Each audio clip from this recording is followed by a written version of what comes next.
ওই সময় শপথ দেন হলো শিশিরমণি ভাই। টেবিলে মানে আমার খাওয়া দাওয়া চলমান ছিল, এই সময় এসে আমার টেবিলটাকে ঘিরে ফেলে। আওয়ামী লীগ এত সহজেই দেশে আসতে পারবে না। ও আপনি তো জুলাই বিপ্লবের সময় শিবিরের কেন্দ্রীয় সভাপতি ছিলেন। কারাগার আসলে কোনো মানুষের জন্যই ভালো জায়গা না। এরপর এরকম ছিল যে আমার সাথে আরও কয়েকজন লোক দিয়েছেন যে তারা সারা রাত জেগে থাকবে, যে কি হয় না হয় পরিস্থিতি, যে রাত্রে ঘুমানো যাবে না মেসে। মানে 5-7টা মামলায় 13 দিনের মতো আমি রিমান্ড থানায় ছিলাম আর কি। শিবিরকে দেখতে পায় না, যে আন্দোলনের শিবির ছিল না। উনি তবলিগ করতেন এবং আমার মনে আছে যে ওনার মানবিক আচরণটা খুবই চমৎকার। আওয়ামী লীগ ভিন্নভাবে তাদের এজেন্ডা বাস্তবায়ন করতে পারে, যেটা আমরা দেখতে পাচ্ছি। ইন্ডিয়ার জন্য এক কথায় বড় ধরনের থ্রেট। আপনি শিবিরের কেন্দ্রীয় সভাপতি ছিলেন, তো আপনাকে সরাসরি কোনো বড় দায়িত্ব দেওয়া হয় না? অন্য সংগঠন যেটা দেখি 22টা ছাত্র সংগঠন ছিল, এখানে ছাত্র দল ছিল না। আমাদের ভাইদের যেভাবে জুলুম এবং নির্যাতন করা হয়, আমার মনে হয় নাই যে তারা আমার সাথে কোনো খারাপ ব্যবহার করছে।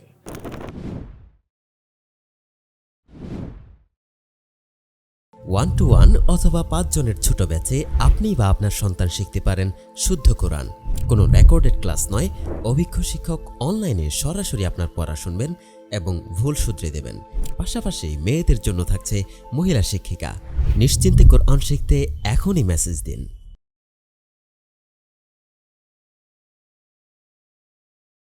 আসসালামু আলাইকুম রহমতুল্লাহ।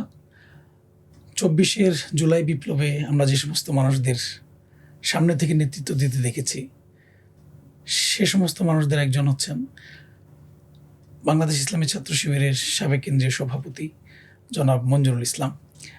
ইনোভা টক্সের আজকের এই পডকাস্টে ইনশাল্লাহ সম্মানিত মেহমানের সাথে কথা বলবো।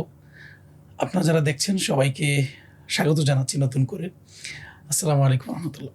ওয়ালাইকুম সালাম। ভাই কেমন আছেন আপনি? আলহামদুলিল্লাহ, কেমন আছেন? আলহামদুলিল্লাহ ভালো আছি। তো আপনাকে আমরা রিসেন্টলি মিডিয়াতে একটু কম দেখেছি, তো যার দরুন আমরা দেখলাম যে আমাদের পডকাস্টে যারা দর্শক আছেন প্রায়ই বলছেন যে আপনাকে আমরা যেন নিয়ে আসি। তাদের অনেক জানার কিছু আছে, অনেক কিছু জানতে চান, কমেন্টে বলেন। তো আমরা ইনশাল্লাহ আপনার সাথে নানান বিষয় নিয়ে আলোচনা করার চিন্তা করছি। যে প্রথমেই একবারে শুরুতে আমরা জানতে চাবো যে আপনার শৈশব এবং বেড়ে ওঠা আসলে কোথায়? আমার শৈশব বেড়ে ওঠাটা নাটোরে, নাটোর জেলা, নাটোর জেলার বড়াইগ্রাম থানা। এরিয়াটার নাম হলো রাজাপুর, শিবপুর বলে। এখানেই আমার ক্লাস মানে একদম 0 থেকে নিয়ে আলিম পর্যন্ত মাদ্রাসায় পড়াশোনা।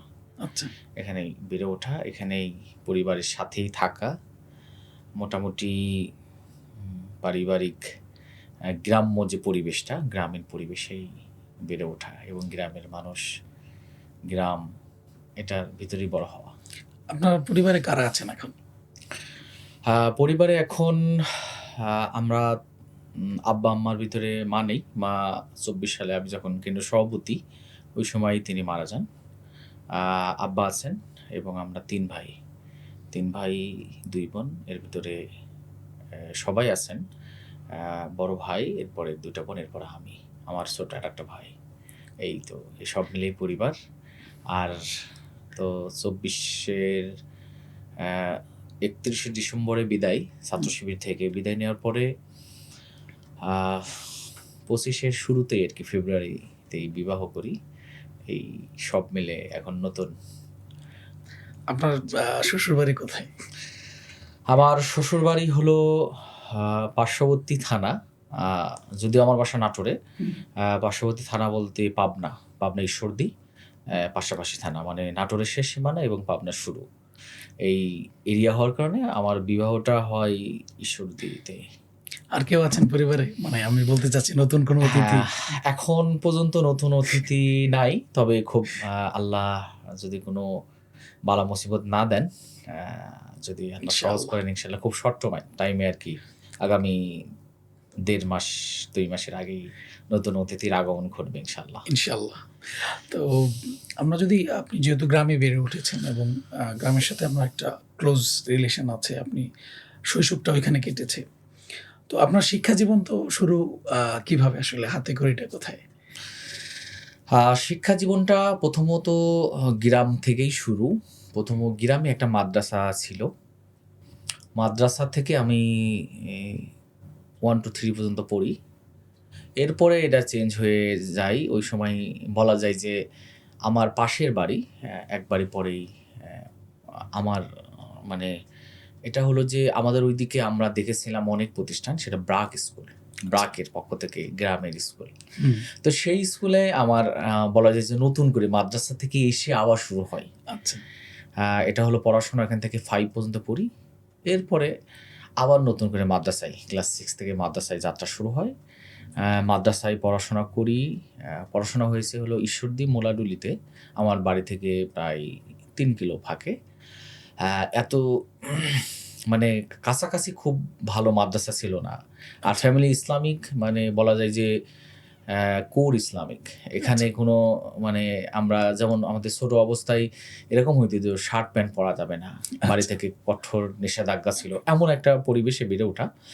আর ফ্যামিলি টার্গেট ছিল যে ফ্যামিলির সবাই মাদ্রাসাতে পড়বে। সেই সুবাদে আমরা ৩ ভাই মাদ্রাসায় পড়াশোনা করেছি। বোন ২ জন তারা মাদ্রাসায় সুযোগ হয় নাই দূরে হওয়ার কারণে। তো আমার পড়াশোনা ছিল ঈশ্বরদী এর মোলাডুলি থেকে আমি মাদ্রাসায় আলিম পর্যন্ত সেখানে পড়াশোনা করি। আর পড়াশোনাটা বাড়ি থেকেই যাতায়াত ছিল। আচ্ছা, আচ্ছা। এটা ছিল। মক্তবের কোনো স্মৃতি মনে আছে আর কিনা? মক্তবে গিয়েছেন? মক্তবের স্মৃতি মনে আছে। মক্তবে এর স্মৃতি বলতে আমার মনে আছে যে মক্তবে আমার ২ রকম মক্তবের আমার স্মৃতি মনে আছে। একটা হলো যে সকালে গ্রামে যে মক্তবটা ছিল, ওই মক্তবে আমার যাওয়ার সুযোগ হয় নাই। সুযোগ হয় নাই এই কারণে আমার বাড়িতেই পড়ার ব্যবস্থা ছিল। আচ্ছা, আমার বড় ভাই খুব ভালো তেলাওয়াতও করেন আরকি।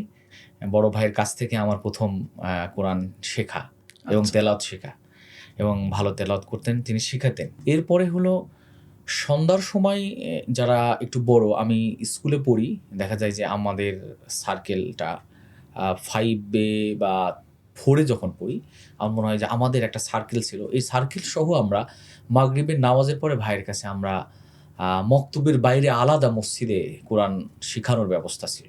আচ্ছা, আচ্ছা। সেই জায়গায় আমার শেখার সুযোগটা হয় এবং বলা যায় যে সেটাও এক ধরনের মক্তবই ছিল।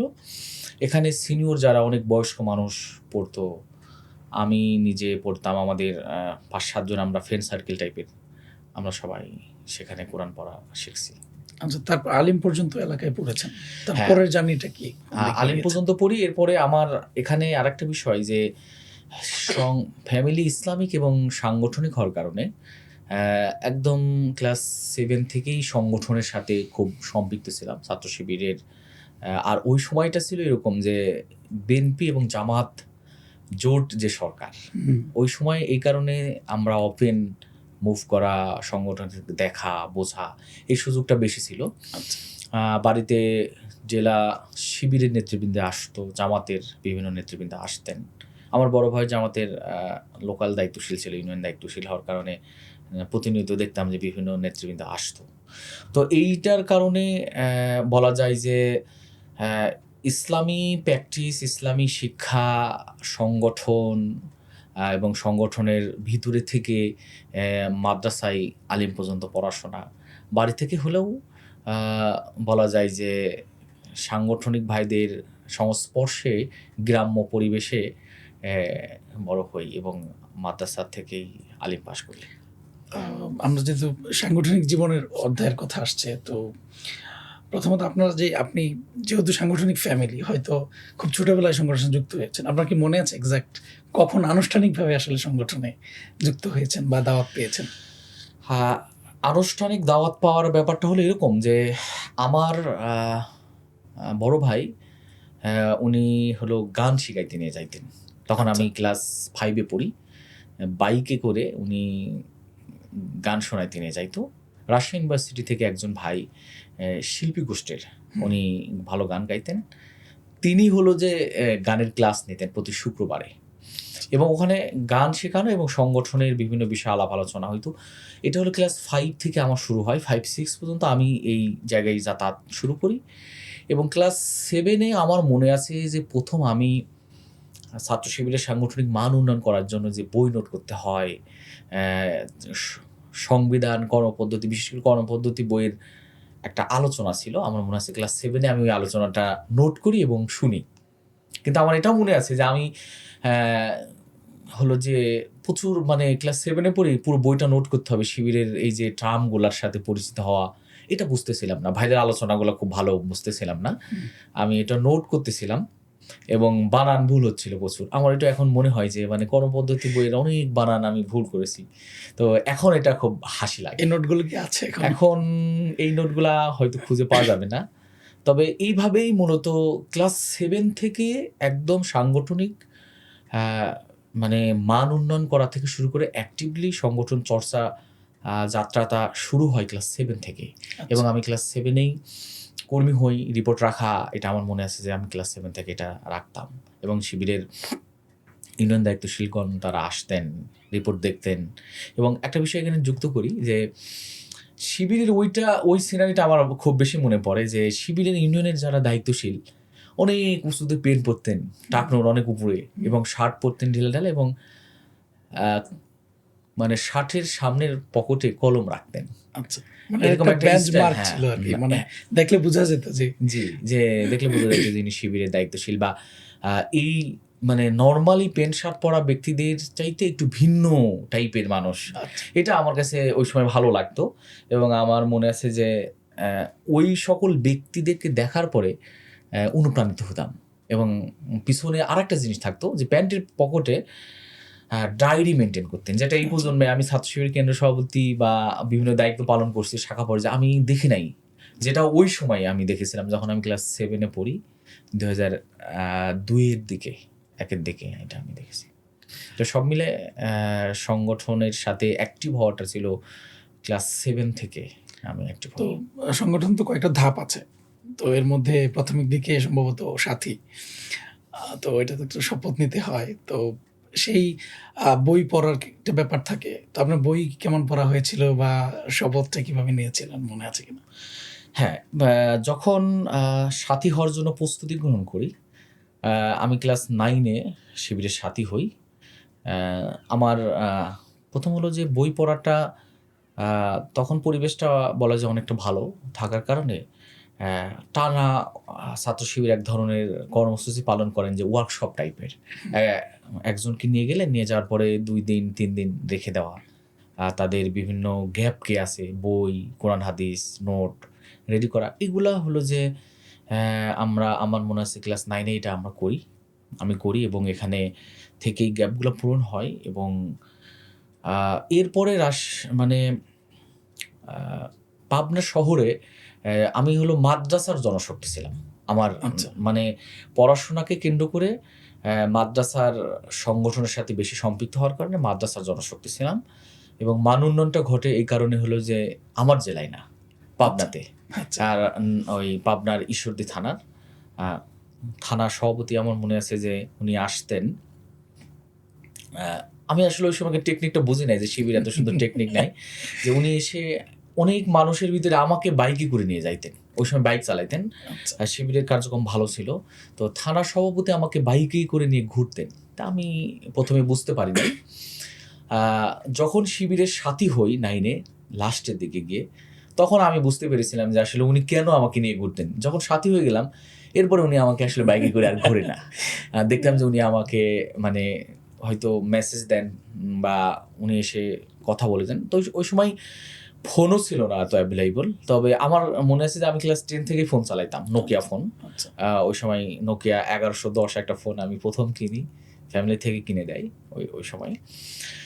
তো এইভাবে করেই মান উন্নয়ন হয়। মান উন্নয়নের আমার স্মৃতি হলো যে শপথ যেদিন হয়, ওই সময় শপথ দেন হলো শিশির মনির ভাই। উনি আচ্ছা। ঢাকা বিশ্ববিদ্যালয়ের উনি সম্ভবত কেন্দ্রীয় অফিস সম্পাদক বা কেন্দ্রের দায়িত্ব ছিলেন ঢাকা ইউনিভার্সিটি থেকে বিদায় হওয়ার পরে আর কি, 5 সালে, 2005 সালে। তখন আমি ক্লাস 9-এ পড়ি।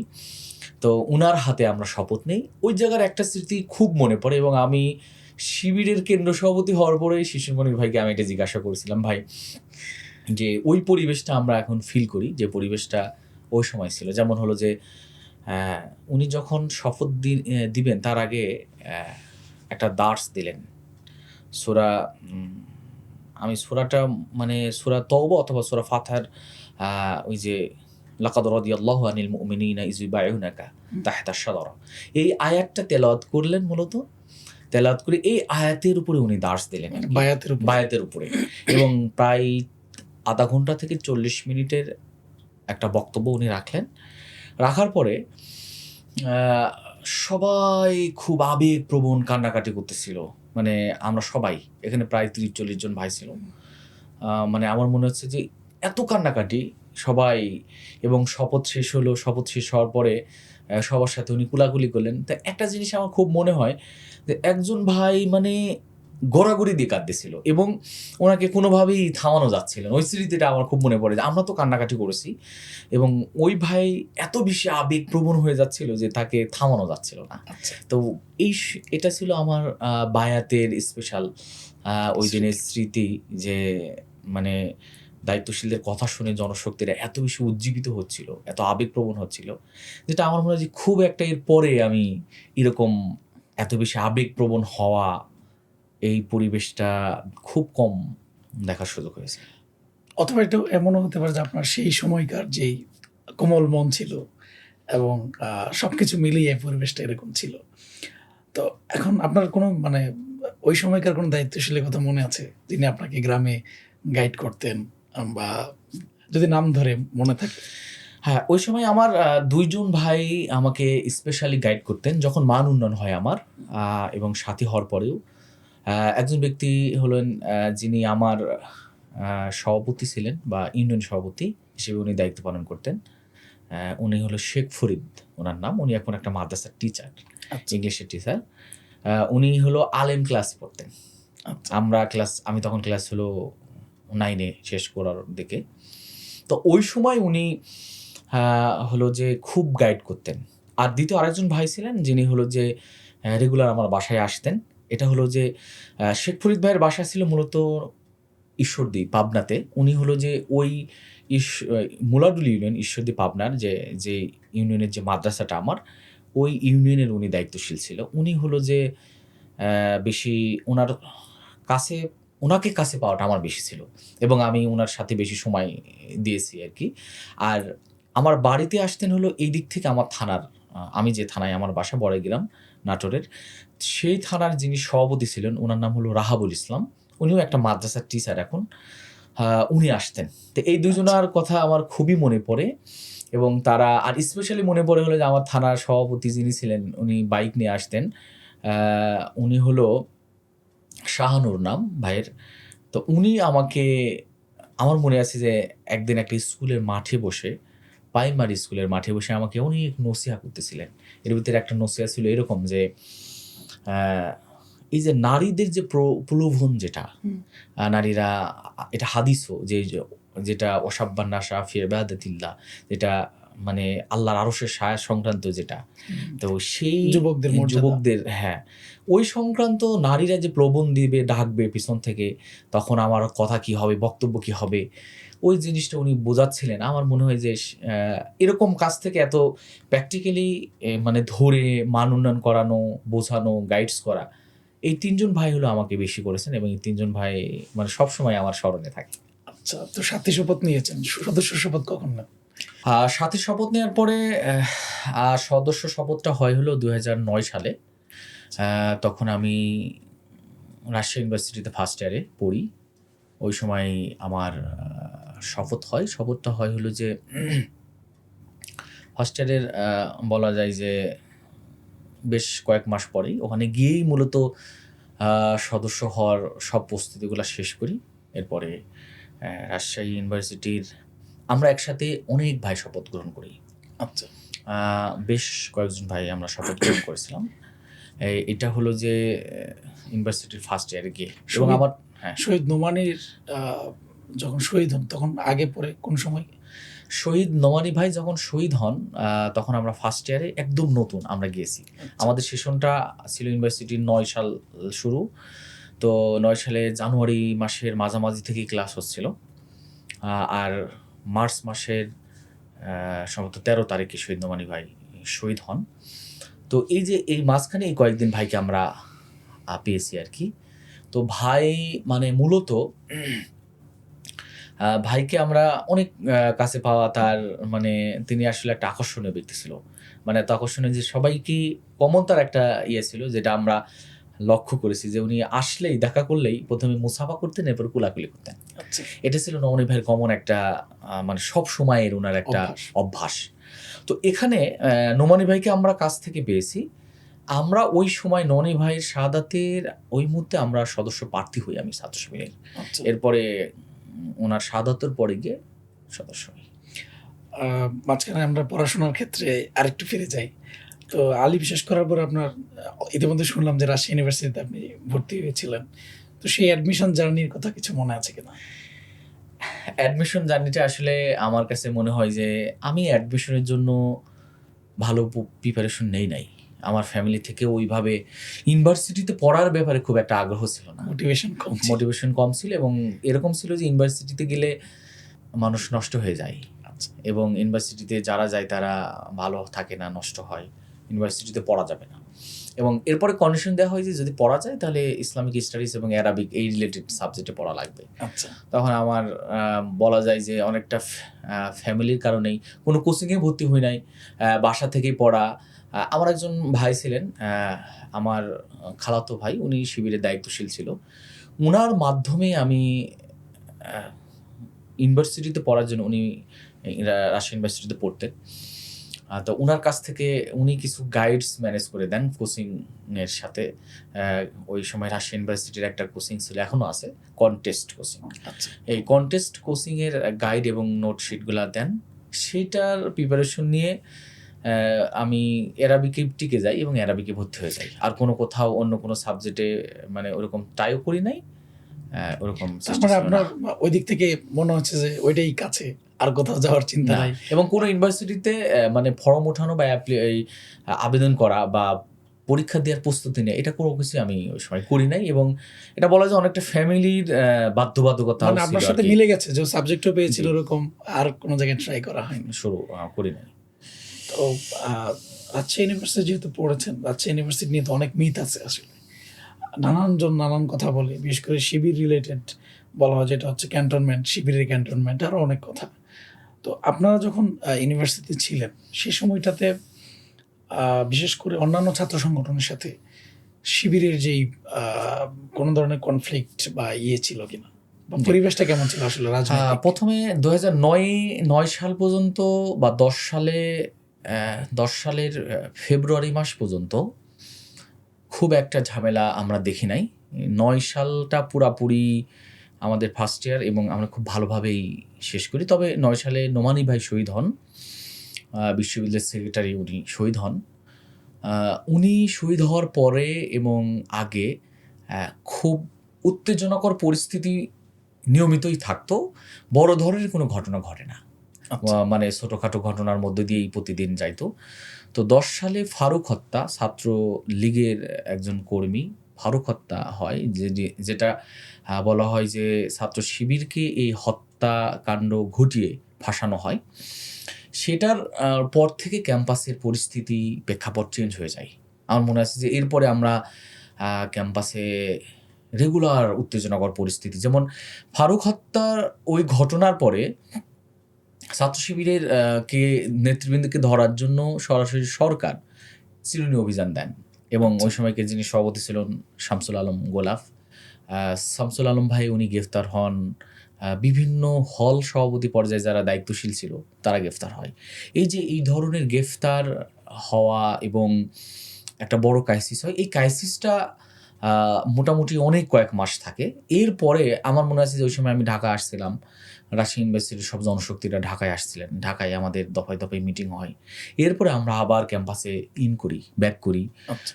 তো এই টাইমটা ছিল খুবই উত্তেজনাকর একটা সময় এবং যাকে যেখানে পাওয়া যেত সে সেখানে গ্রেপ্তার হয়ে যেত। ইভেন আমার মনে আছে আমি তো ওই সময় কোনো বড় দায়িত্ব আমার ছিল না। আমি সবেমাত্র নতুন জনশক্তি ইউনিভার্সিটির। বাড়িতে আসার পরে বাড়ির মানুষ খুব ভয় পাইতো এবং বাড়ির আশেপাশে মানে বিভিন্ন জায়গায় আমরা দেখতাম, শুনতাম যে এই এরিয়ায় পুলিশ এসে হানা দিয়েছে, এই র্যাব এসে হানা দিয়েছে এবং অনেককে গ্রেপ্তার করে নিয়ে গেছে।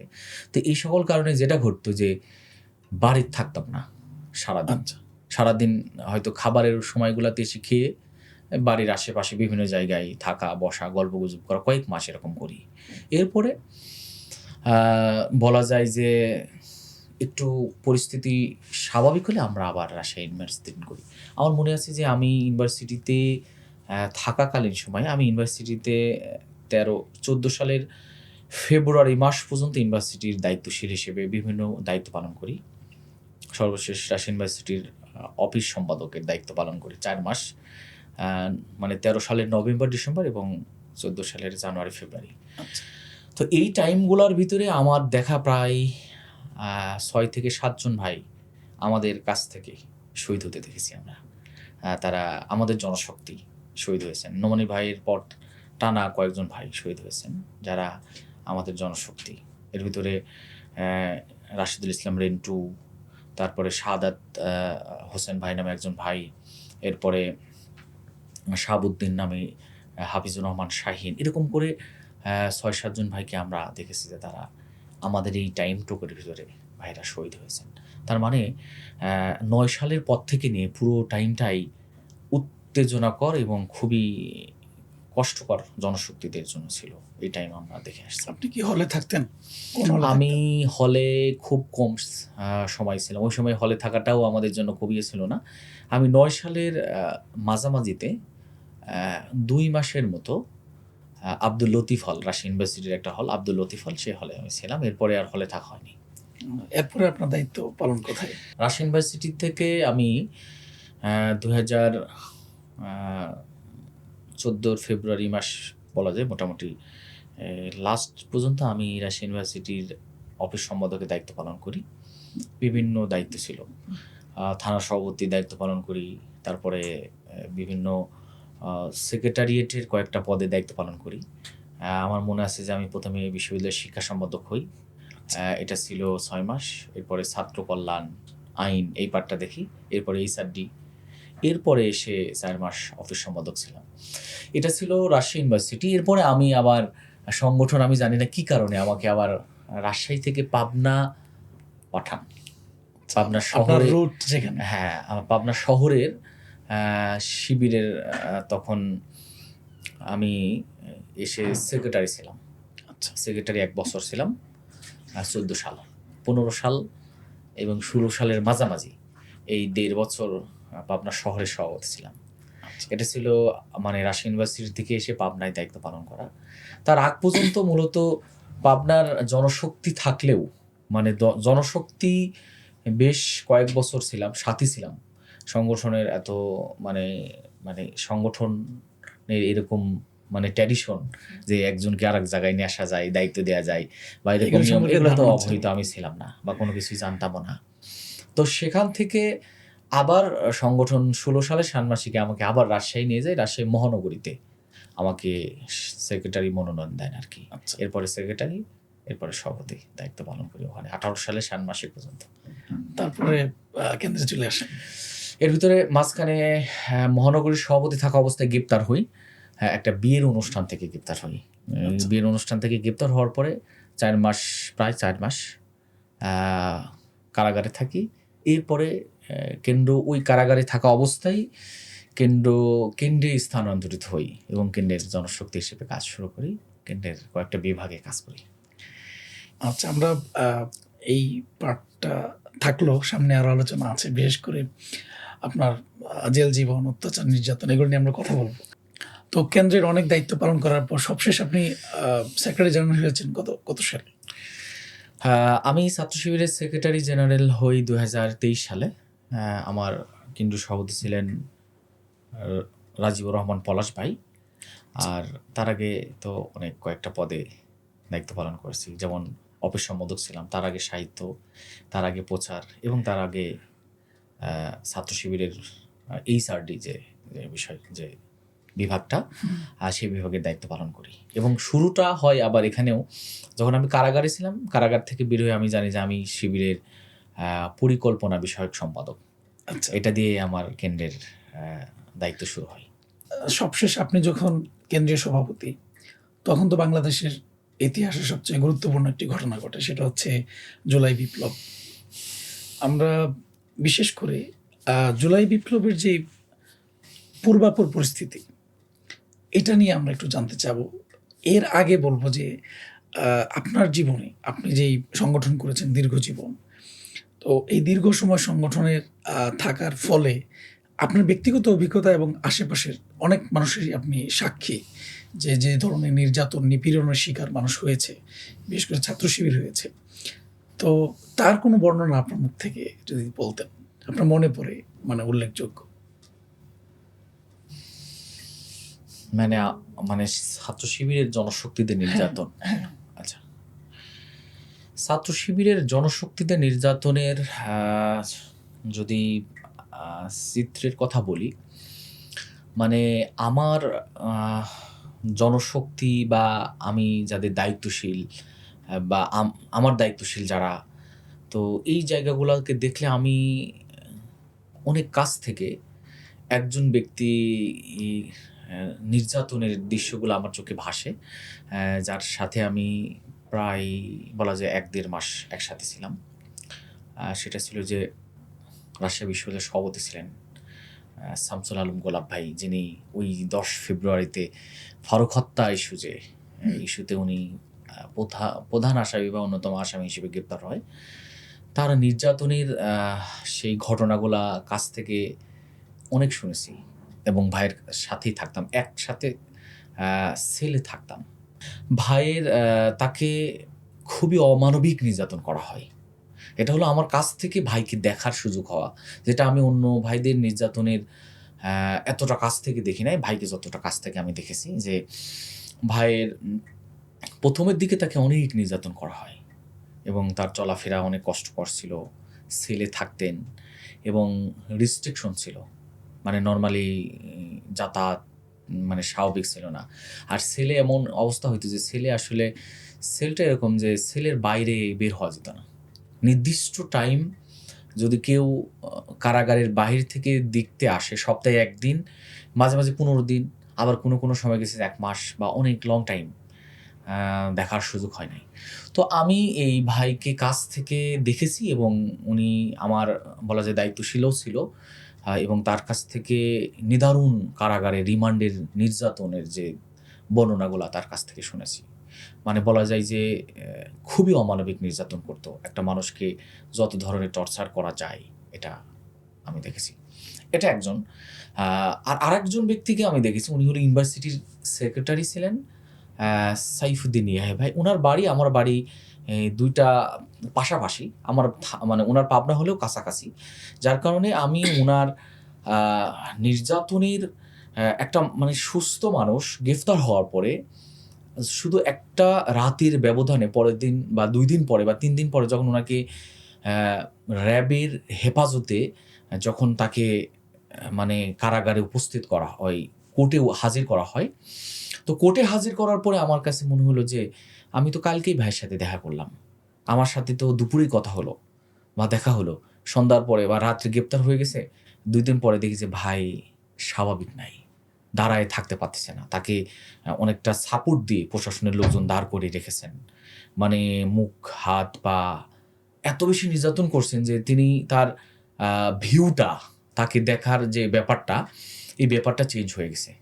এরকম মানে ভাইদেরকে আমি, এই ২ জন ভাই হলো বেশি নির্যাতিত, আমার দায়িত্বশীল ছিল, আমি কাছ থেকে এই সকল ভাইদেরকে দেখেছি। আর আমার জনশক্তি হিসেবে শহীদ হওয়া আমার জনশক্তি আছেন, যারা হলো যে সরাসরি বলা যায় যে আমি তাকে নার্সিং করেছি, তাকে সদস্য হওয়ার ক্ষেত্রে সকল প্রস্তুতি শেষ করেছি।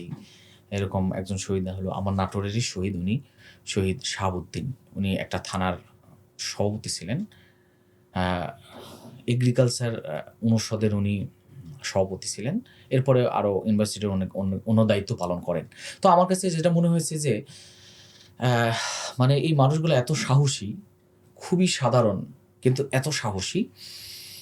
তাদের শহীদ হয়ে যাওয়া মানে পরিবারকে হতাশ করে ফেলা, মানে পরিবারের একটাই সন্তান, আর কোনো সন্তান নেই, শহীদ হয়ে গেছে পরিবার, খুবই ক্ষতিগ্রস্ত হয়েছেন।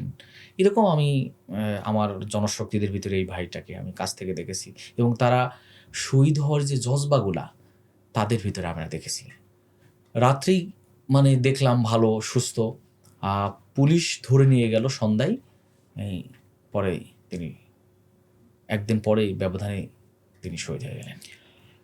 আহ, ওই সময়টাতে নানান ধরনের ক্রস ফায়ার চলছিল, বা শিবির দেখলেই যে গুলি করা, মেরে ফেলা, এটা তো খুবই কমন একটা প্যাটার্ন ছিল আসলে। তো আপনি তো এই ঢাকায় যখন চলে আসলেন দায়িত্ব পালনের সুবাদে, তো ওই কেন্দ্রে থাকাকালীন আপনার নানান অঞ্চলে আপনি হয়তো দায়িত্ব পালন করেছেন। তো সেই জায়গায় আপনার কোন অঞ্চলের এরকম নির্যাতনের চিত্রটা আপনার কাছে বেশি মনে হয়েছে? আমি কেন্দ্রে আসার পরে দায়িত্বের কারণে আমার সবচাইতে বেশি, আমি একটা অঞ্চলের অঞ্চল পরিচালক বলে বা তত্ত্বাবধায়ক বলে আমি যেটা ছিলাম 2019 সালে। আচ্ছা। সেটা ছিল সাতক্ষীরা অঞ্চলের, খুলনা অঞ্চলে, মূলত খুলনা অঞ্চল। এর ভিতরে সাতক্ষীরা গুরুত্বপূর্ণ ছিল। সাতক্ষীরা সাংগঠনিক শহর এবং জেলা, 2টা সাংগঠনিক শাখা। সেই শাখার আমার কাছে এরকম যে আমি ভাইদের, নির্যাতিত হওয়া ভাইদেরকে কাছ থেকে দেখেছি। এর ভিতরে আমাদের সমসাময়িক একজন ভাই ছিলেন, রুহুল আমিন ভাই, আমি দেখেছি। এবং শহীদ হওয়া অনেক পরিবার, সাতক্ষীরায় যত পরিবার শহীদ হয়েছেন, এর উল্লেখযোগ্য শহীদ পরিবারের সাথে আমার সাক্ষাতের সুযোগ হয়েছে। আমি তাদের বাসায় গিয়েছি। শহীদ সাতক্ষীরা শহরের একজন সেক্রেটারি ছিল, সম্ভবত ওনার নাম শহীদ আমিনুল ইসলাম। ওনার পরিবারে ওনার আব্বা আম্মার সাথে দেখা করছি। খুবই বয়স্ক, অনেক বয়োবৃদ্ধ মানুষ, 2জন। মানে তাদের ছোট ছেলে মানে শহীদ হওয়ার পরে তারা আসলে বলা যায় যে খুবই কষ্টের যে সময়গুলা তাদের এই বয়সে এসে তাদের সন্তান শহীদ হয়ে গেছেন, এরকম পরিবারের সাথে সাক্ষাৎ। এবং ব্যক্তিগতভাবে যারা নির্যাতনের শিকার হয়েছেন, দায়িত্বশীল ছিল শিবিরের এবং পরবর্তীতে জামাতের, আমার এরকম দেখার সুযোগ হয়েছে। এবং আমার কাছে এটা মনে হয় যে আমি যখন খুলনা অঞ্চলের তত্ত্বাবধান করতাম, সবচাইতে আসলে খুলনা, ঝিনাইদহ এই এরিয়া এবং রাজশাহী, রংপুরের কিছু অংশ, এই অঞ্চলগুলোতে তো বেশি জুলুম এবং নির্যাতন ছিল। যার কারণে সাতক্ষীরাটা বলা যায় যে মোটামুটি তুলনামূলক সবচেয়ে বেশি নির্যাতিত হওয়ার এরিয়া। আমি দেখেছি হলো যে তারা, আমি দায়িত্বশীল হিসেবে আমাকে তারা সাতক্ষীরায় রাত্রে রাখতো না, ভয় পেতেন। কারণ এর আগে এরকম ঘটনা ছিল যে দায়িত্বশীল মিটিংয়ে যাওয়ার পরে গ্রেপ্তার হয়ে গেছেন। এই কারণে যেটা হইতো যে খুব শীত, প্রচণ্ড শীত, মানে খুবই কুয়াশা পড়ে, অন্ধকার, এরকম দিনেও খুলনায় থাকতাম এবং সকালবেলা বাইকে অথবা বাসে উঠে আমি সাতক্ষীরা চলে যেতাম। আর সারাদিন ওদের সাথে সময় দিয়ে আবার সন্ধ্যায় ব্যাক করতাম। তাদেরকে আমি অনেক রিকোয়েস্ট করতাম যে ভাই আপনারা আমাকে রাখেন। তারা এই যে জুলুম এবং নির্যাতনের মানে ঘটনাগুলো তাদের কাছে আছে, এইটাকে কেন্দ্র করে তারা ভয় পেতেন যে দায়িত্বশীলের যদি কোনো ঘটনা ঘটে, এই কারণে তারা রাখতেন না। এবং আমার মনে আছে যে আমি সম্ভবত 1 দিন অথবা 2 দিন ছিলাম। অনেক রিকোয়েস্ট করার পরে তারা একটা বাসা মানে ঠিক করেন যে এই বাসায় থাকলে সম্ভবত সমস্যা হবে না। এরপর এরকম ছিল যে আমার সাথে আরও কয়েকজন লোক দিয়েছেন যে তারা সারা রাত জেগে থাকবে, যে কি হয় না হয় পরিস্থিতি। যদি আমাদের দায়িত্বশীল ঢাকা থেকে আসার পরে গ্রেপ্তার হয় সাতক্ষীরা থেকে, তাহলে তো এটা তাদের জন্য মানে এক ধরনের দুঃখজনক ব্যাপার হবে। এই কারণে তারা মানে রাখতেন না। তার মানে পুরো সাতক্ষীরাটাই ছিল একটা জুলুম এবং নির্যাতনের একটা জায়গা, যেখানে নির্বিচারে নেতৃবৃন্দকে শহীদ করা হয়েছে, শিবিরের, জামাতের নেতৃবৃন্দকে নির্যাতন করা হয়েছে, অনেক ভাইকে শহীদ করা হয়েছে। তো এইরকম এরিয়াগুলোর ভিতরে আমার এই এরিয়ার সাথে সুযোগ হয়েছে। এবং শিবিরের সেক্রেটারি জেনারেল থাকা অবস্থায় ঝিনাইদহে আমার যাওয়ার সুযোগ হয় অনেকবার। সেখানেও আমি এই অবস্থা দেখেছি। তারা মিটিং করার কোনো ভালো প্লেস পেত না, তাদের স্থান নাই। তারা হলো যে দায়িত্বশীল গেলে কিভাবে রাখবেন ভয় পেতেন। এরকম হইতো যে গাড়ি থেকে নেমেই মিটিংয়ে গিয়ে অল্প কথা বলে আবার দ্রুত চলে আসতে হবে। তো এরকম পরিস্থিতি, সিচুয়েশন আমরা ফেস করেছি, দেখেছি। এখন আপনার ব্যক্তিগত আলোচনা যদি আপনি একবার যেটা মেনশন করেছেন যে আপনাকে জেলে যেতে হয়েছে, তো জেলে আপনি এখন পর্যন্ত কয়বার গিয়েছেন? এখন পর্যন্ত আমি জেলে যাওয়ার আমি 2বার জেলে গিয়েছি। 2011 সালে আমি তখন থানা সভাপতি ছিলাম। থানা সভাপতি থাকা অবস্থায় ছাত্র শিবিরের একটা থানা রাজশাহী ইউনিভার্সিটির যাই। আর যখন আবার রাজশাহী মহানগরীর সভাপতি ছিলাম তখন আরেকবার যাই। এই ২ বার ২০১১ এবং ২০১৮ সালে আমি যাই। প্রত্যেকবারই আমার ১ম বার যখন গ্রেপ্তার হয় ১ মাসের কয়েকদিন বেশি কারাগারে ছিলাম। ১.৫ মাসের মতো কম বেশি। আর ১৮ সালে যখন সভাপতি ছিলাম রাজশাহী মহানগরীর, তখন গ্রেপ্তার হই। তখন আমার বলা যায় প্রায় ৩ মাস ২১ দিন ২২ দিন, প্রায় ৪ মাস বলা যায় আমি কারাগারে ছিলাম। এই যে গ্রেপ্তারের ঘটনা কি ছিল মনে আছে? হ্যাঁ, গ্রেপ্তারের ঘটনা, ১মটার ঘটনা ছিল এরকম যে ওই সময় ম্যাচগুলাতে রেড হইতো। নিয়মিত। নিয়মিত রেড হইতো। তো আমরা ম্যাচে থাকতাম না। আমরা আর দিনে রেড হইতো না, রাত্রে রেড হইতো। আমরা দিনে হলো যে সারাদিন কাজকাম করতাম, ম্যাচে থাকতাম। রাত্রে ঘুমানোর টাইমে আমরা ম্যাচ থেকে বের হয়ে যাইতাম। এটা হলো কমন একটা আমাদের মানে নিয়মে পরিণত হয়েছিল যে রাত্রে ঘুমানো যাবে না ম্যাচে। এবং দায়িত্বশীলদের পক্ষ থেকেও না ঘুমানোর জন্য রেগুলার মেসেজ, মোটিভেশন থাকতো যে রাত্রে বাইরে ঘুমাইতে হবে। বিশেষ করে দায়িত্বশীল যাদেরকে মানে এরিয়ার আওয়ামী লীগের লোকজন চিনবে, চিনায় দিতে পারে, এরকম থাকা যাবে না। তো আমার মনে আছে যে সেই দিন আমার মানে সেদিন আমি বাইরে যাই নাই, আমি মেসে ছিলাম। পরে এসে ধরে নিয়ে যাই। তো ওখানে যেটা হয় যে স্থানীয় ছাত্রলীগ এবং যুবলীগের কর্মীরা, আমরা যে এখানে থাকি এবং আমরা যে কার্যক্রম করি, এবং একটা বিষয় বলি যে রাজশাহীতে অনেক আওয়ামী লীগের ২০০৮-এর লাস্টে ইলেকশন হওয়া ৯ সাল থেকে শুরু করে যদি বলি ১২ সাল পর্যন্ত বা ১৩ সাল পর্যন্তও আওয়ামী লীগ রাজশাহীতে খুব ভালো মিছিল মিটিং করতে পারতো না।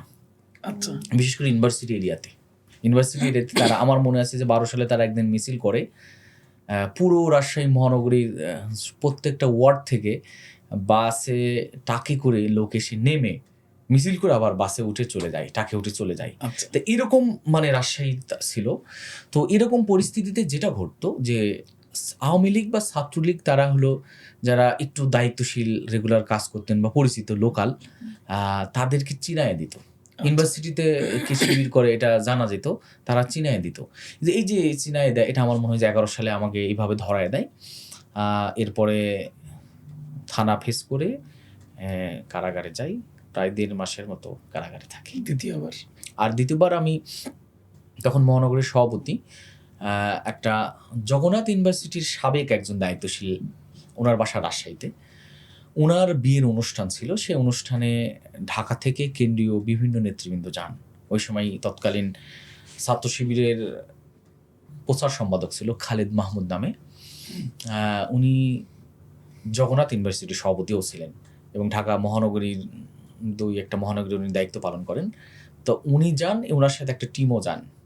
এবং সেই বিয়ের অনুষ্ঠানে যেহেতু আমি রাজশাহী মহানগরীর সভাপতি, বিয়ের অনুষ্ঠান রাজশাহীতে, তারা যাবেন। এই কারণে ঈদের ছুটি ছিল। আমার মনে আছে যে ঈদুল ফিতরের ছুটি ছিল। ঈদুল ফিতরের ছুটি শেষ না হতেই বিয়ে অনুষ্ঠানটা। তো আমি বলা যায় যে ঈদের আর ২ দিন পরেই ছুটি শেষ হয়ে যাবে। আমি আমার ব্যাগেজ সব কিছু নিয়ে চলে যাই। গিয়ে আমি যেখানে থাকতাম, যে বাসায়, সে বাসায় রাখার পরে বিয়ের অনুষ্ঠানে যাই। আমার টার্গেট ছিল বিয়ে অনুষ্ঠান খেয়ে আমি আবার বাসায় চলে আসবো। ব্যাগ রেখে আসছি, আবার ২ দিন পরে আবার রাজশাহী ব্যাক করব। মানে আমার বাড়ি থেকে, গ্রামের বাড়ি থেকে রাজশাহী যেতে বলা যায় যে ১.৫ ঘন্টা বা ১ ঘন্টার একটু বেশি সময় লাগতো। মানে এই কারণে ভাবছি যে আমি আবার পরে এসে আবার যাব। তো এটা টার্গেট নিয়ে যাই এবং বিয়ের মানে একদম টেবিলে মানে আমার খাওয়া দাওয়া চলমান ছিল। এই সময় এসে আমার টেবিলটাকে ঘিরে ফেলে ডিবি পুলিশ। পরে গ্রেপ্তার করে নিয়ে যায় এবং গ্রেফতারে অনেক মামলা দেয়। অনেক বলতে ওই সময় আসলে সেই মানে আমাদের অনেক ভাইয়ের এত বেশি মামলা ছিল, সেই তুলনায় আমার আসলে কিছুই ছিল না। আমি মহানগর সভাপতি থাকা অবস্থায় সম্ভবত ১৩ থেকে ১৪টা মামলা আমাকে দেয় এবং একটা নিয়ম করে দেয় যে রাজশাহী মহানগর এবং জেলা যতটা থানা আছে, প্রত্যেক থানা থেকে একটা করে মামলা দেন এবং রাজশাহী মহানগরী ডিবি আলাদা স্বতন্ত্র মামলা দেন। এবং সেই সময় মোটামুটি আমি ১৩ দিনের মতো আমার টানা রিমান্ড ছিল। একটা মামলায় আসি, ২ দিন রিমান্ড হয়, ৩ দিন হয়, আবার যাই, আবার ১ দিন পরে আবার নিয়ে আসে। এভাবে করে টানা মানে ৫-৭টা মামলায় ১৩ দিনের মতো আমি রিমান্ড থানায় ছিলাম আর কি। রিমান্ডের কোনো মানে ঘটনা মনে আছে? রিমান্ডের আমার আসলে ওরকম মানে রিমান্ডটা আমি বলি যে আমি জানি না কি কারণে এরকম যে রিমান্ডে আমাকে কোনো নির্যাতন করা হয় নাই। তবে মানে মেন্টালি টর্চার করা হয়। আমাকে সারারাত জাগায় রাখা হইতো এবং সারারাত জিজ্ঞাসাবাদ করা হইতো। একদম ফজরের আজানের সময় তারা চলে যাইতো প্রশাসনের লোক। ৯ জনের একটা টিম রেগুলার আমাকে জিজ্ঞাসা করতেন। এবং সেই টিমের ভিতরে ৬ জনই ছিল আমার রাজশাহী ইউনিভার্সিটির বড় ভাই বলা যায়। তারা খুব ভালো ব্যবহারই করেন, খারাপ ব্যবহার করে নাই। আর রাজশাহী ইউনিভার্সিটির বাইরে ছিল ৩ জন। এর ভিতরে একজনের কথা আমার খুব বেশি মনে পড়ে যে ইসলামিক ঘরানা, উনি তবলিগ করতেন এবং আমার মনে আছে যে ওনার মানবিক আচরণটা খুবই চমৎকার, কিন্তু ওনার ইসলামী জ্ঞান বা আন্দোলনের সেন্সগত প্রচুর ত্রুটি।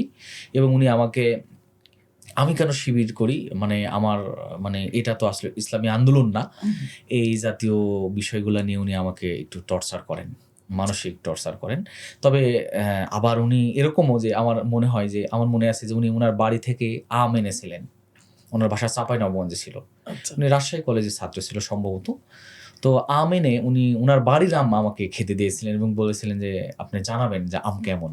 তো এই যে মানবিক যে দিকগুলা ওনার চমৎকার ছিল, কিন্তু ইসলামী জ্ঞানগত বা ইসলামী আন্দোলনের স্পিড বা ইসলামী আন্দোলনকে ধারণ করার ব্যাপারগুলা ওনার যথেষ্ট ত্রুটি ছিল। আমার মনে হয় দৃষ্টিভঙ্গির পুরো বিপরীত ছিল আর কি। এটা আমার কাছে খুব মনে হয়েছে। আর আমার স্মৃতিগুলোর ভিতরে একটা স্মৃতি মানে খুবই মানে আবেগঘন, সেটা হলো যে আমি যখন গ্রেফতার হই, গ্রেফতার হওয়ার পরে তো মানে কমনই গ্রাম এলাকায় একটা নিউজ চলে যায় যে আমি তো গ্রেফতার হয়েছি, মেরে ফেলবে। ওই সময় তো কমন ছিল আসলে। জি। তো তখন যেটা হয়, এবং ৩ দিন আমি বলা যায় মোটামুটি ৩ দিন, ২ দিনের বেশি, ৩ দিন আমাকে হলো থানায় রেখেছিল ডিবি হেফাজতে, প্রকাশ করে নাই। যার কারণে এই ভয়টা আরও বেশি ছড়ায়। এর কারণে যেটা ঘটে যে আমার আম্মা আমাকে যখন আবার প্রশাসন হাজির করার ১ দিন ২ দিন পরে আমি রিমান্ডে আছি, আমার আম্মা উপস্থিত হয়েছে। আচ্ছা,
মানে আমার মনে আছে যে আমি আমার আম্মাকে বোঝাচ্ছিলাম, ওই সময় আমি গোসল করতেছিলাম। একজন প্রশাসনের একজন ভাই এসে আমাকে বললেন যে আপনার আম্মা আসছে দেখা করার জন্য।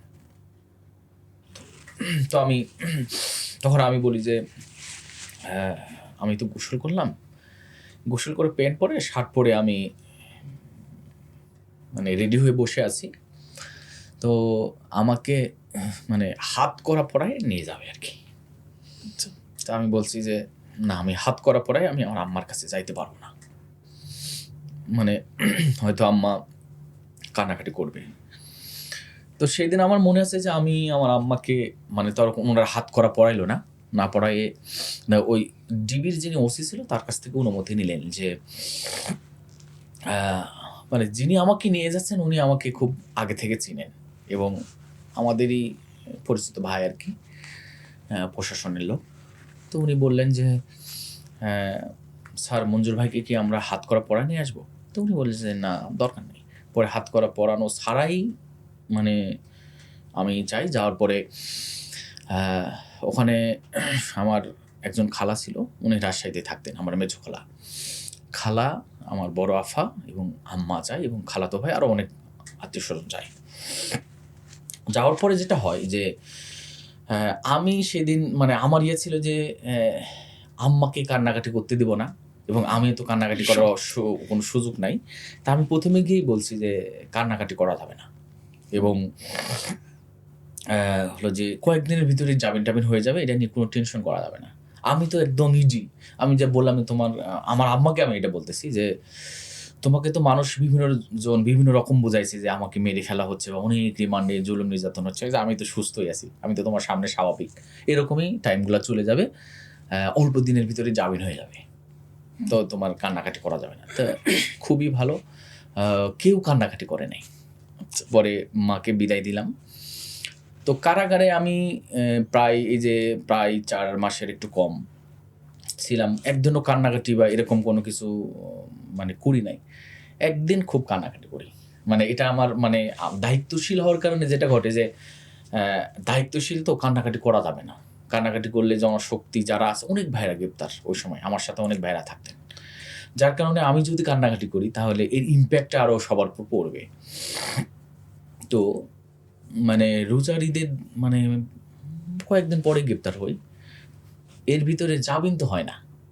আচ্ছা, আমার আম্মা একদিন হাজির।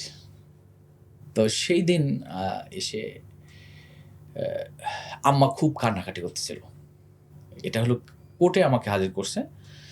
তো আমার মনে আছে এদিন আমি আর আবেগ ধরে রাখতে পারিনি। সেদিন আমি খুব কান্নাকাটি করি, আমাদের ভাইরা যারা ছিল বুঝাইলেন। তারপরে আম্মাকে বুঝাই টুজাই মানে বিদায় দিয়ে দিলাম, যে সমস্যা নেই, আশা করি যে তাড়াতাড়ি জামিন হবে আর কি।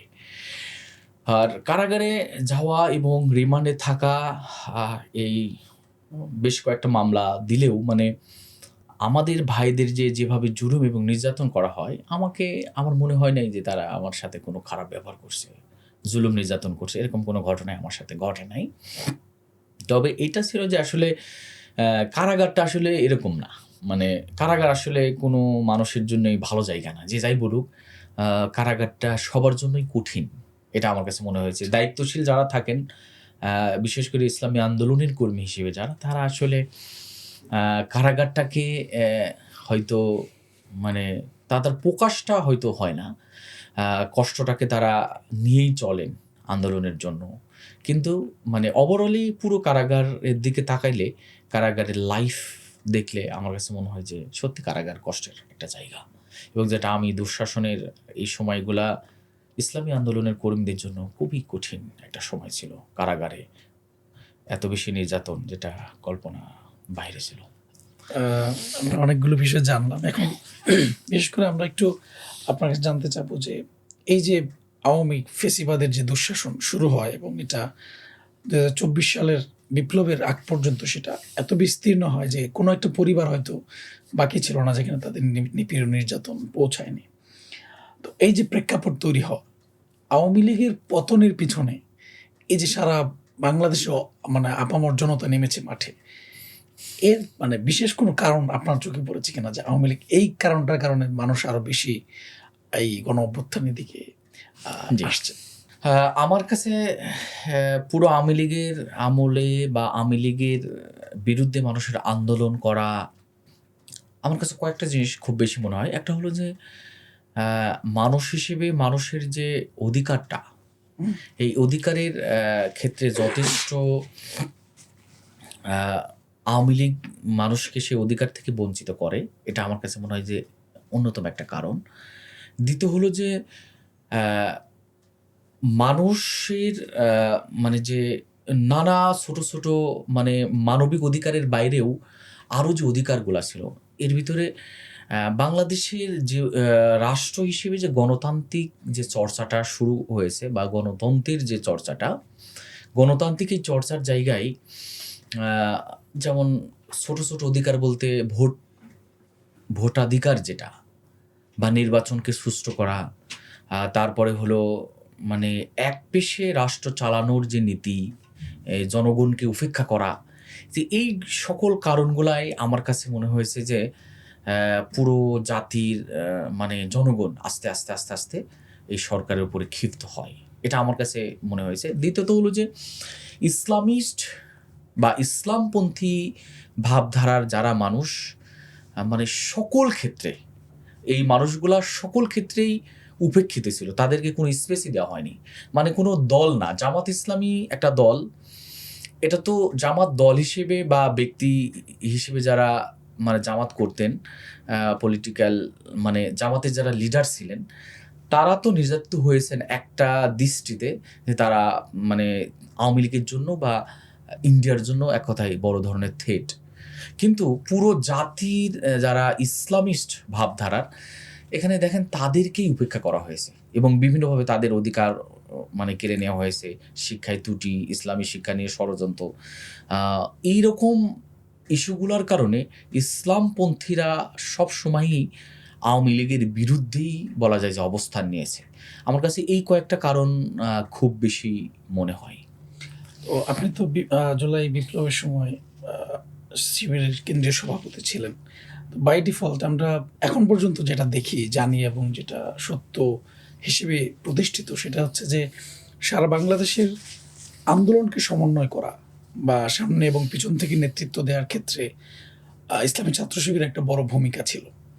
তো যেহেতু আপনি সেই সময়টাতে কেন্দ্রীয় সভাপতি ছিলেন, তো এই আন্দোলনটাকে আপনি যেহেতু উপরের জায়গায় ছিলেন, সেটাকে কিভাবে দেখেছেন, নেটওয়ার্কটা কিভাবে দেখেছেন আসলে?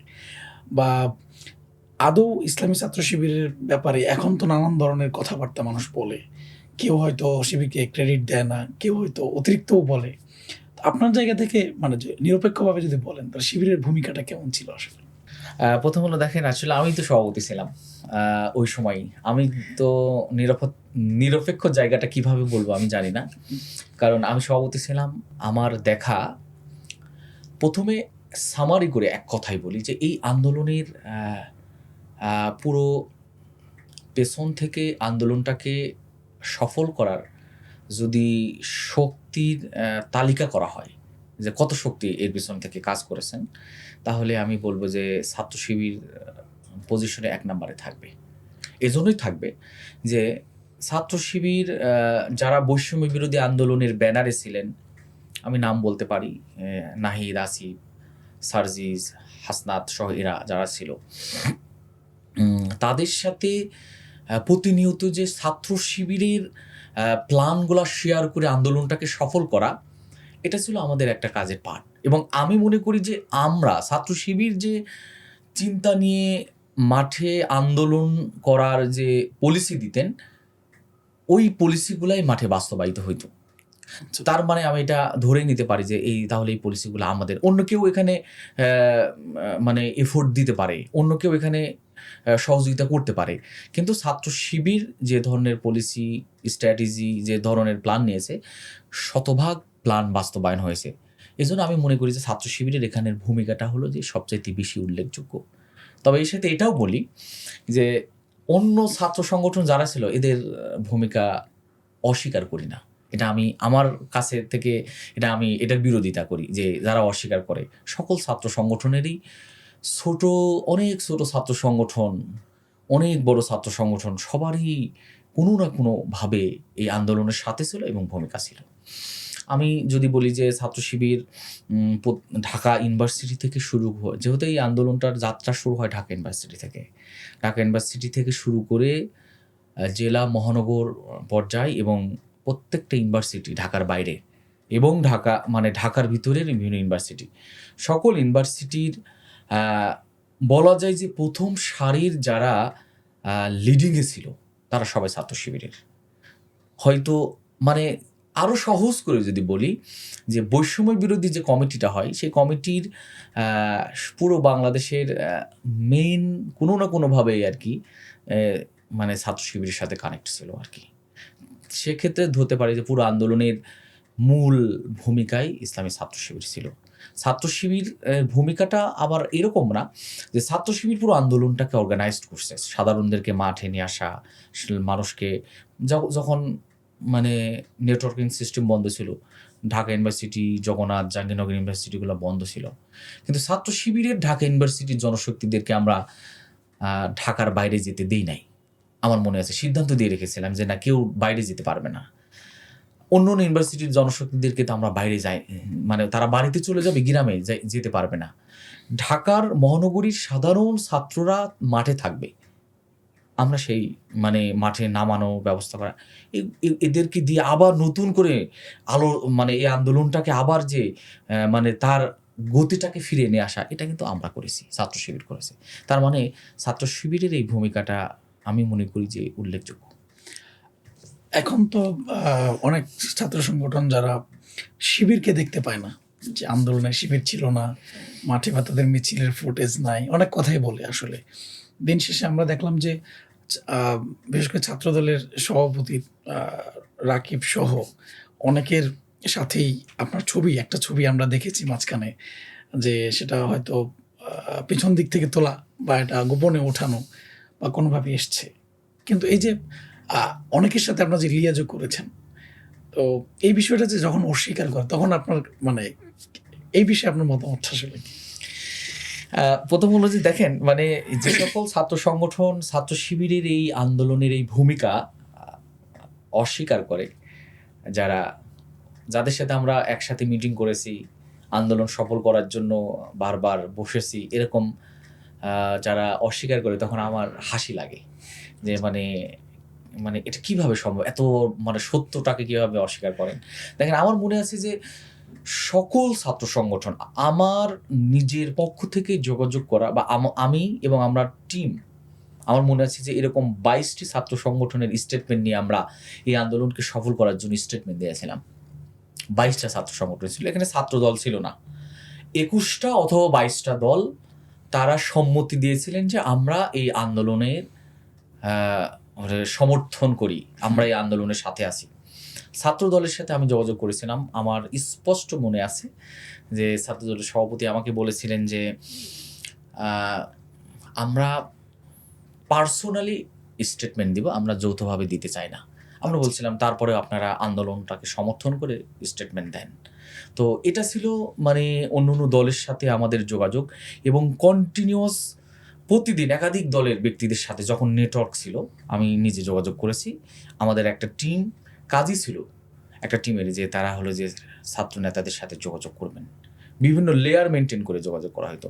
কেউ সভাপতির সাথে যোগাযোগ করতেন, কেউ সেক্রেটারির সাথে যোগাযোগ করতেন, কেউ নিচের যারা দায়িত্বশীল তাদের সাথে যোগাযোগ করতেন। কাজেই এই আন্দোলনে মানে কিছু ব্যক্তিরা মানে ব্যক্তিগত জায়গা থেকে অস্বীকার করেন, আর যারা বলেন যে ছাত্র শিবির এর আন্দোলনের ফুটেজ নাই, তারা আসলে ফুটেজ দেখে না। আমি তো মানে তাকাইলেই আমি দেখতে পাই যে সব ফুটেজেই ছাত্র শিবির আছে। সবাই, যদি খুব সহজে করে বলি, নাহিদ, তারপরে হাসনাত, সার্জিজ, আসিফ যারা বসে আছে, এর ডানে বামে সামনে পিছনে যারা, সব ছাত্র শিবিরের বাইরে কেউ নাই। আমার সব এখন শিবিরের সেক্রেটারি সিবগাতুল্লাহ, সভাপতি নুরুল ইসলাম সাদ্দাম, তারা 24 ঘন্টা মাঠে ছিল। আমি ছাত্র শিবিরের সভাপতি ছিলাম। আমাদের একটা কৌশল ছিল যে আমরা আমাদের ফেসটা যদি মিডিয়াতে চলে আসে, ওই সময় হাসিনা সরাসরি ডাইরেক্ট বলতেইছিলেন যে এটা হলো জামাত শিবির করতেছেন, যার কারণে আমাদের ওই সময় সতর্কতা ছিল যে আমরা যাদের একটু পরিচিত ফেস আছে, অর্থাৎ যারা হলো মানে বিশেষ পদে আছেন, যারা আমি কেন্দ্র সভাপতি ছিলাম, জাহিদুল ইসলাম ভাই সেক্রেটারি জেনারেল ছিলেন, তারা যেন কোনোভাবেই মানে ফুটেজে এসে আন্দোলনটার ক্ষতি না করেন। এই কারণে তারা প্রত্যেক দিনই অংশগ্রহণ করতেন, কোনো না কোনো কর্মসূচিতে রেগুলার আছেন। মানে আমার মনে আছে যে উত্তরা থেকে শুরু করে শাহবাগ পর্যন্ত প্রতিটা কর্মসূচিতে আমরা অংশগ্রহণ করেছি, এক এক দিন এক এক জায়গায়। আমাদের টার্গেট ছিল যে আমরা ফুটেজে থাকতে চাই না। হয়তো এটা যে অনেকে বলবে যে ফুটেজ নাই, কিন্তু প্রতিদিন আমরা মাঠে ছিলাম। এবং আমার মনে আছে যে আমার ওই টাইমে আন্দোলনের যখন মাত্রা মানে কোটা বিরোধী থেকে 14 তারিখের পর থেকে 15 তারিখ থেকে জুলাইয়ের প্রতিদিন মানে সব সময় আমরা মাঠে ছিলাম। আমাদের দায়িত্বশীলদের চেহারা চেঞ্জ হয়ে গেছে। আপনি ওই 5 তারিখে আগস্টের আমাদের দায়িত্বশীলদের যদি কোনো ভিডিও বা ফুটেজ বা দেখেন, আমার একটা ফুটেজ আমার মনে আছে যে আমি ওই সময় ঢাকা মেডিকেলে ওই সময় ছাত্র শিবিরের সেক্রেটারি ঢাকা মহানগরের উত্তরের সেক্রেটারি ছিল শাকিল। শাকিল আর আমি ২ জন, আমি উত্তরা ছিলাম, উত্তরা থেকে আমি আসছি। আসার পথে আমি দেখেছি যে আমাদের সামনে গুলি হয়েছে, ফায়ার হয়েছে। হাসিনা চলে যাচ্ছে, চলে গেছে, কিন্তু ফায়ার হয়েছে। প্রশাসন, আমার কাছে মনে হয় যে বাচ্চারা যে ওই যে ফ্রি ফায়ার মানে বিভিন্ন গেম খেলে, যেভাবে ফায়ারিং টায়ারিং করে ফ্রি ফায়ার, এই টাইপের মানে প্রশাসন ফায়ার করতে করতে আসছিল। আমি নিজে সেখানে আমি আশ্চর্য হয়ে গেছি, এটা কিভাবে হাসিনা চলে যাওয়ার পর প্রশাসন রাস্তা ক্লিয়ার করে তারা চলে যাচ্ছিলেন, এরকম ফায়ার করতে করতে আসতেছিলেন। এরপর আমরা শাহবাগে আসি, শাহবাগ থেকে ঢাকা মেডিকেলে আসি। ঢাকা মেডিকেলে এসে ঢাকা মেডিকেলের মসজিদে মাগরিবের নামাজ পড়ে আমি একটা ১ মিনিটের একটা শর্ট বক্তব্য দেই। ওটা ভিডিও ধারণ করে এটা ছেড়ে দেওয়া হয় যে বিশেষ করে ওই সময় একটা গুজব ছড়িয়ে দেওয়া হয় যে অন্যান্য ধর্মাবলম্বী যারা আছেন তাদের উপাসনালয়গুলা ভেঙে ফেলা হতে পারে, আওয়ামী লীগের সন্ত্রাসীরা এগুলো করতে পারে। এজন্য আমাদের লোকজন যেন, ছাত্র শিবির এবং জামাত, তারা যেন এটার দায়িত্ব নিয়ে ফেলে, তারা যেন দাঁড়ায় যায় সেফটি দেওয়ার জন্য। তো ওইটা থেকে শুরু করে শিবিরের অফিসে আসি। এই ফুটেজগুলো যখন দেখবেন যে আমাদের নেতৃবৃন্দ যারা ছিলেন এক একজনের চেহারা মানে চেঞ্জ হয়ে গেছে, মানে ঘুমহীন, মানে প্রতিদিনই ঘুম হইতো না। রাত্রে ঘুমাইতে গেলে ঘুম আসতো না, জেগে থাকতাম যে কি হয় রাতে যদি কোনো কিছু ঘুরে যায়, আমরা ঘুমাইছিলাম বুঝতেই পারি নাই, এই জন্য রাত্রে ঘুমাইতাম না। ফজরের নামাজ পড়ে অল্প ২-১ ঘন্টা ঘুমাইতাম। এটা আমাদের দায়িত্বশীলদের কমন ছিল। কাজে যারা এগুলো অস্বীকার করে, বিশেষ করে ছাত্রদল বা এরা অস্বীকার করে, আমি মনে করি যে ইতিহাস সত্যকে আসলে অস্বীকার করার কোনো সুযোগ নেই।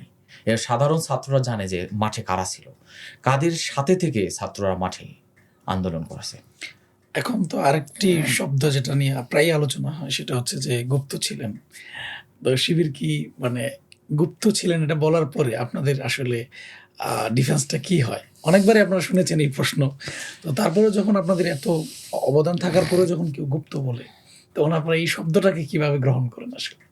দেখেন, মানে প্রথমত আমি এটাকে মানে যারা গুপ্ত বলেন তারা, আমার যদি এক কথায় বলি, তারা হলো মিথ্যাচার করে।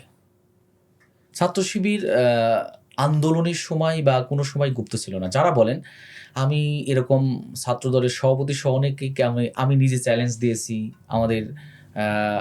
আমার পরে সভাপতি জাহিদুল ইসলাম ভাই চ্যালেঞ্জ দিয়েছে যে ছাত্র শিবির তার আওয়ামী দুঃশাসনের ১৫ বছরের পুরো কর্মসূচি প্রকাশ করতে পারে।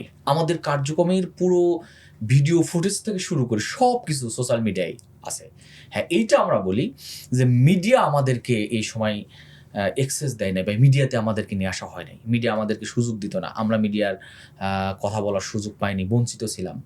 মিডিয়া মাফিয়া, মিডিয়া ফ্রেমিংটা ভিন্ন রকম ছিল, যার কারণে হয়তো আমাদেরকে এই ধরনের অভিযোগ দিয়ে আসছেন। কিন্তু বাস্তবিকভাবে ছাত্র শিবির গুপ্ত ছিল, ছাত্র শিবির ছিল না। তাহলে আন্দোলনের আগে পরের হিস্ট্রি কি? আন্দোলনের আগেও তো আমরা এদের সাথে একসাথে মিটিং করেছি, একসাথে মিছিল করেছি, একসাথে অসংখ্য, এই গত আমি দুঃশাসনের ১৫ বছরে আমরা আন্দোলন করছি একই সাথে, একই লেয়ারে, একসাথে।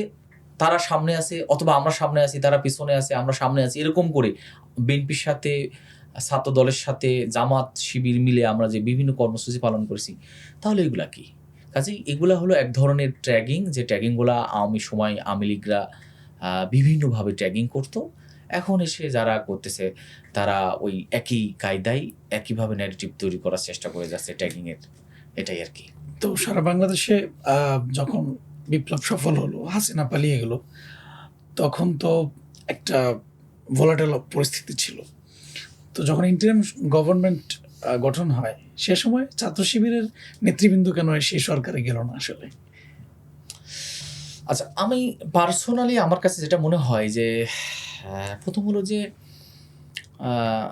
ছাত্র শিবির, ওই সময় ছাত্র শিবিরের একটা কমন পলিসিও ছিল যে ছাত্র শিবির, ছাত্ররা, শুধু ছাত্র শিবির না, এই আন্দোলনে যারা ছিল, বৈষম্য বিরোধী ব্যানারের সাথে যারা ছিল, তারা কেউ সরকারে না যাক, এটা হলো ছাত্র শিবিরের চাওয়া পাওয়া ছিল। এবং ছাত্র শিবিরের চাওয়া পাওয়া ছিল যে তারা গভর্নমেন্টে না গিয়ে তারা মাঠের ফোর্স হিসেবে থাকবে। সরকার যেন কোনোভাবেই ভিন্নভাবে রাষ্ট্র পরিচালনা না করে, এই জন্য তারা মাঠে থেকে একটা পেশার হিসেবে কাজ করবে। আমাদের বক্তব্যটা এটা ছিল। আমার মনে আছে বৈষম্য বিরোধীদের সাথে আমরা জামাতের সেন্ট্রাল অফিসে আমরা মত বিনিময় করেছি, জামাতের আমিরের উপস্থিতিতে করেছি, আমরা নিজেরা বক্তব্য দিয়েছি, সেখানে আমাদের বক্তব্য এটাই ছিল, জামাতের বক্তব্য এটাই ছিল যে কোনো ছাত্ররা অন্তর্বর্তীকালীন সরকারের থাকবে না, আচ্ছা, ছাত্ররা মাঠে থাকবে, মাঠের শক্তি মাঠ, যদি মাঠে আমরা থাকি তাহলে সরকার শক্তি, সরকার রাষ্ট্র পরিচালনা করার জন্য আরও ভালো সুযোগ পাবে, এবং সরকার কোনোভাবেই এই যে জুলাইয়ের যে স্পিরিট বা আকাঙ্ক্ষা থেকে যদি ভিন্ন দিকে যেতে চায় তাহলে তারা এই ছাত্ররা আন্দোলন করে তাদেরকে আবার মানে সুযোগ করে দেবে, বা তাদেরকে এক কথায় পথ দেখাবে যে এদিকে আসতে হবে। আমাদের চাপাটা আসলে এটা ছিল, যার কারণে হয়তো ছাত্র শিবিরের কেউ ছিল না, আর ছিল তো 2 জন ছাত্র, যার কারণে হয়তো এটার সুযোগও ওইভাবে হয়নি। তবে একটা বিষয় বলি, দেখেন এই আন্দোলনের 5 আগস্টের না, ডক্টর ইউনূস সাহেব যখন অন্তর্বর্তীকালীন সরকারের প্রধান উপদেষ্টা হন, তার আগ পর্যন্ত আমরা যেভাবে ছিলাম, এরপরে পুরো এই সরকারে যাওয়া এক্সেস, এটা আমার কাছে মনে হয় যে পুরাটা এই জায়গা থেকেই, উনি উপদেষ্টা হওয়ার পরে আমাদের এক্সেসটা কমে যায়, নাই ছিল না।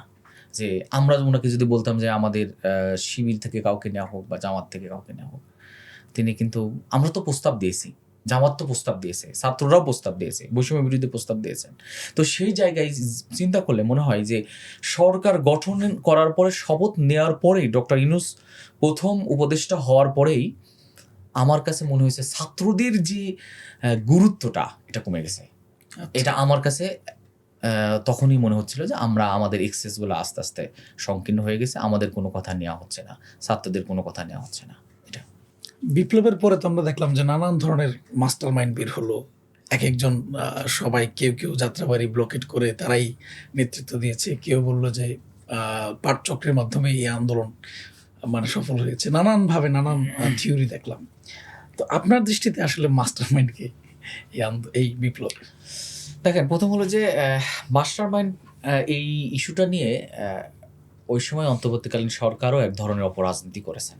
আচ্ছা, দেশের বাইরে বিভিন্ন ব্যক্তিদেরকে মাস্টার মাইন্ড হিসেবে পরিচয় করে দেওয়া, এটা আমাদের কাছে আমি মনে করি যে খুব এক ধরনের লজ্জার ব্যাপার ছিল যে সরকার মাস্টার মাইন্ড হিসেবে পরিচয় করা দিচ্ছেন। যাদেরকে মাস্টার মাইন্ড পরিচয় করা দেওয়া হয়েছে, আগস্টের 3 তারিখ পর্যন্ত এদের কোনো ভূমিকা ছিল না।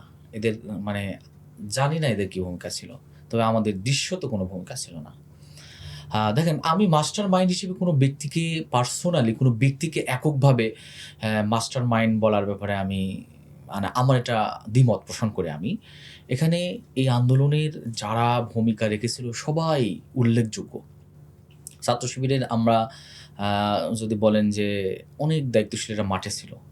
আমাদের সাদেক কায়েম খুব আলোচিত এখন।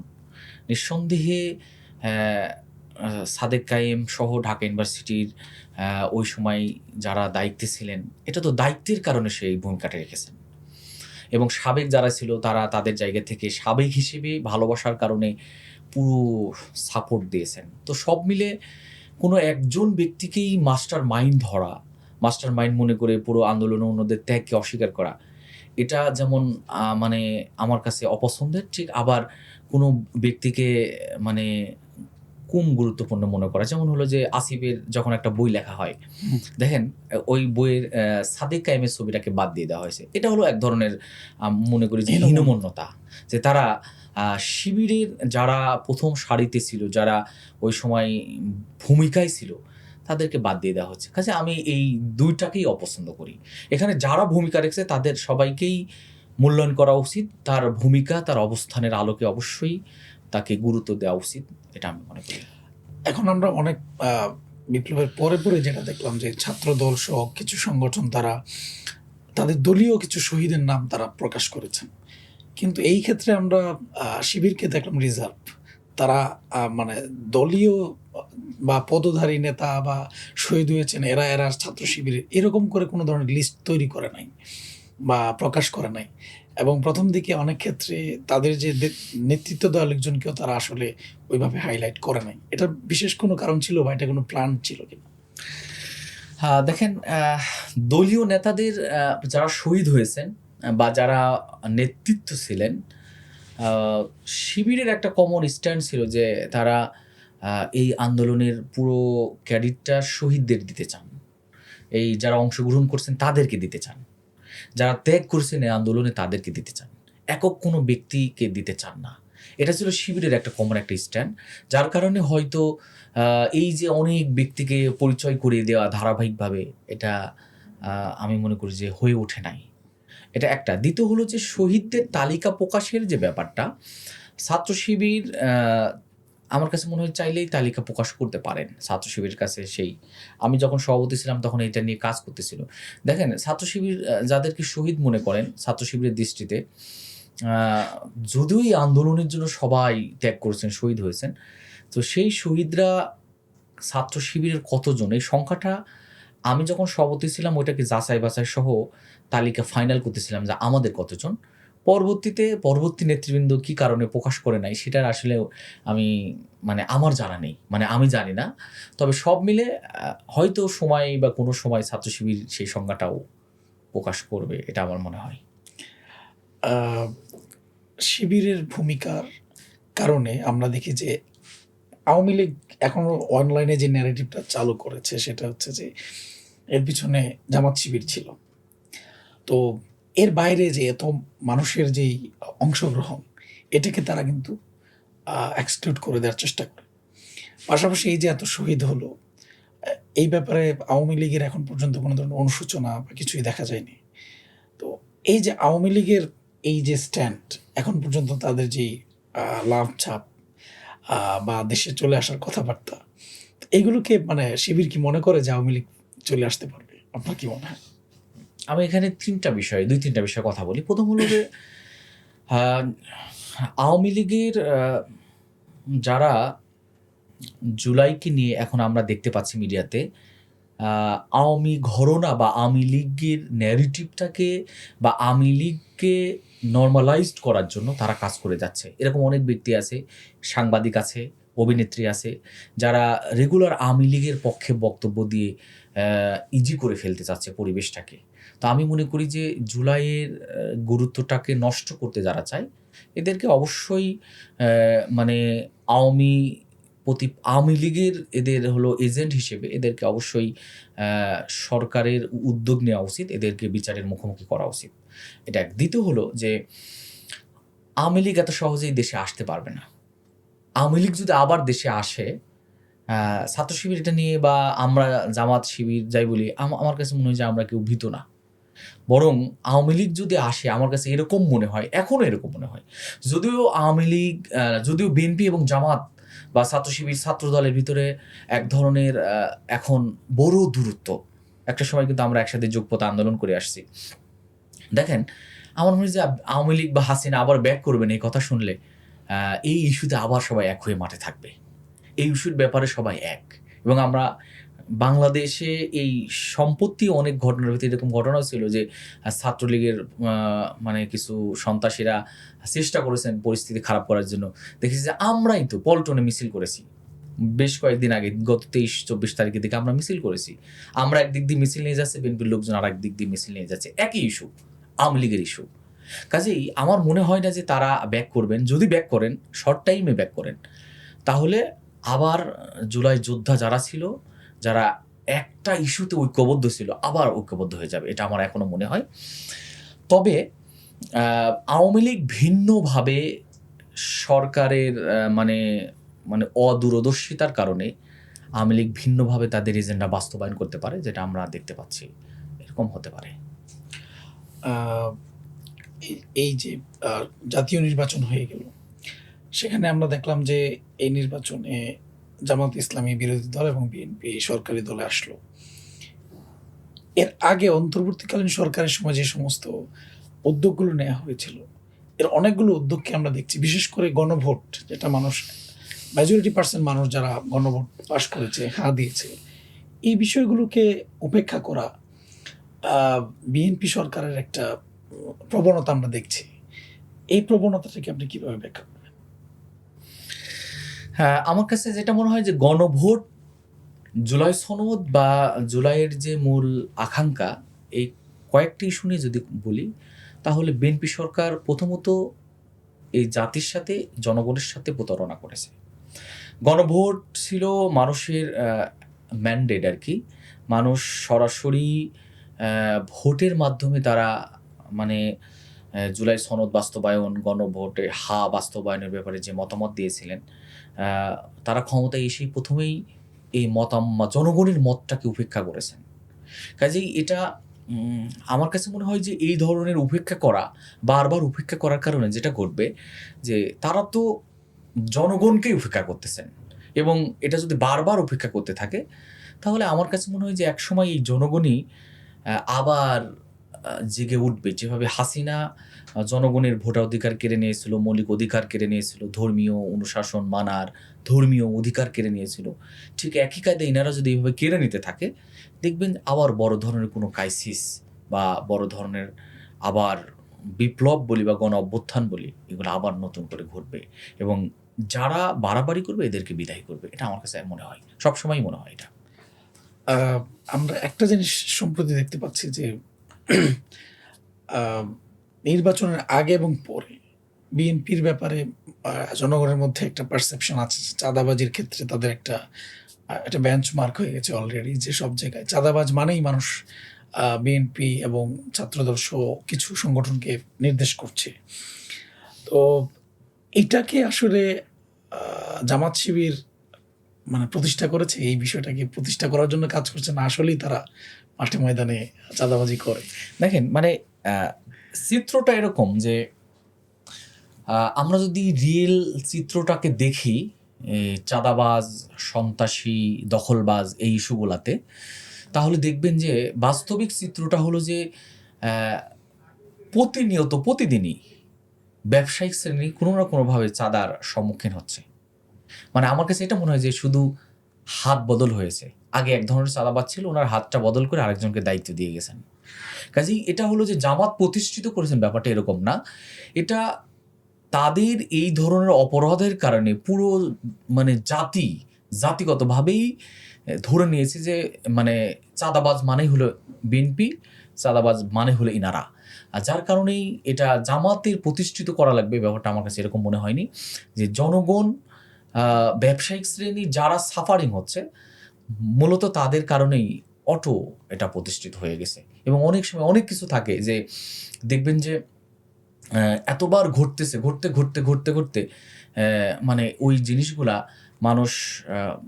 মানুষের কাছে মানে ইজি হয়ে যায়। মানে মানুষ দেখেন যে আওয়ামী আমলে তারা অনেক ন্যারেটিভটাকে দাঁড় করানোর জন্য চেষ্টা করেছিল। দাঁড় করানোর চেষ্টা এক, আর মানে হয়ে যায় জিনিসটা হলো আর এক। আওয়ামী লীগের ন্যারেটিভগুলো কোনোটাই নাই, আলোচনায় নাই, কারণ ওটা কৃত্রিম ছিল। আর আমার কাছে মনে হয় যে চাঁদাবাজ, সন্ত্রাস, দখলদার এগুলো হলো কৃত্রিম না, এগুলো হলো যে জাতি এই দীর্ঘ এই যে আওয়ামী দুঃশাসন এবং এই বিএনপির এই আমলে এসে পুরো সাফারিং হচ্ছে, যার কারণে এগুলা এই ধরনের ন্যারেটিভ তৈরি হচ্ছে। আপনি তো ছাত্র জীবন শেষ করে জামাত ইসলামের রাজনীতিতে যুক্ত হয়েছেন, তো এই জায়গায় এখন আপনি কি দায়িত্ব পালন করছেন? দেখেন, জামাতে যুক্ত হওয়ার পরে আসলে শিবিরে থেকে আসার পরে জামাতে তো শুরু হয় আসলে একদম জামাতের জিরো থেকে শুরু হয়। আচ্ছা, আমি জামাতের সমর্থন অর্থাৎ সহযোগী কর্মী, এরপরে যেটা জামাতের শপথের জনশক্তি হিসেবে রোকন যেটাকে বলা হয় সেটা হয়েছি, এবং আমি এখন জামাতের দায়িত্বের ক্ষেত্রে যদি বলি তাহলে পল্টন থানার জামাতের সেক্রেটারি হিসেবে দায়িত্ব পালন করে যাচ্ছি। আপনি শিবিরের কেন্দ্রীয় সভাপতি ছিলেন, তো আপনাকে সরাসরি কোনো বড় দায়িত্ব দেওয়া হয় না অন্য সংগঠন যেটা দেখি?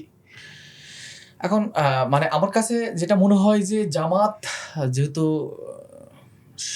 নিজস্ব তাদের স্ট্র্যাটেজি আছে, তাদের মানে নিজস্ব সক্রিয়তা আছে, এবং জামাত তার নিজস্ব গতিতেই চলে। এজন্য জামাত মানে যেই আসুক না কেন, জামাত তার মতো করেই মানে তার জনশক্তিদেরকে পরিচালনা করেন। সেই দৃষ্টিতে তারা হয়তো শিবির থেকে আসার পরে বড় ধরনের কোনো দায়িত্ব জামাতে আমাকে দেন নাই, বা যারাই আসতেছেন এখন পর্যন্ত এর আগে এরকম বড় কোনো দায়িত্ব দেওয়া হয়েছে কিনা আমার জানা নাই।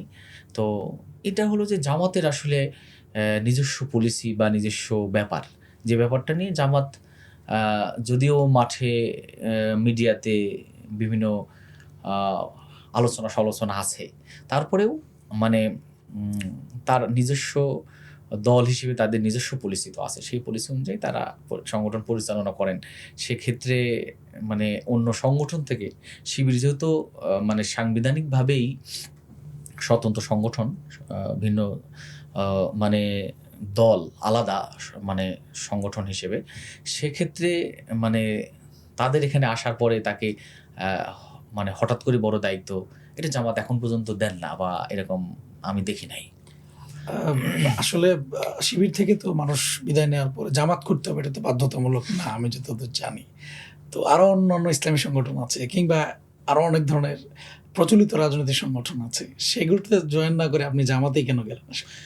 দেখেন, এখানে যদি বলি যে না, অবশ্যই ইসলামিক আরো অনেক সুন্দর ঘরানা আছে, দল আছে যারা ইসলামিক দল। তো আমার কাছে মনে হয় যে বাংলাদেশের পার্সপেক্টিভে প্রাসঙ্গিক এবং ছাত্র শিবির যে মানে মৌলিক চিন্তা বা আদর্শগত জায়গায় যে ধরনের কাজ করে যাচ্ছে, জামাতের এই জায়গায় কাজ করার ধরনটা একই। যার কারণে আমার জন্য খুবই সহজই হলো যে আমি ছাত্র শিবির থেকে এসে জামাত করলে আমার সেই আদর্শিক ওই জায়গাটা আমি ঠিক রাখতে পারবো। আরও অনেক ইসলামিক দল আছে, ওই দলগুলা করা যাবে না এটা আমরা কেউ বলি না, কিন্তু মানে চিন্তাগত জায়গায় এই যে জামাত এবং শিবির যে কাছাকাছি, যার কারণে একজন শিবির থেকে বেঁধে হওয়া জনশক্তি জামাত করা তার জন্য খুব সহজ এবং খুব ইজি, এবং এখানে এসে সে খুব স্মুথলি সংগঠন করতে পারবেন। আমি মনে করি এই জায়গা থেকেই আমার আশা, এবং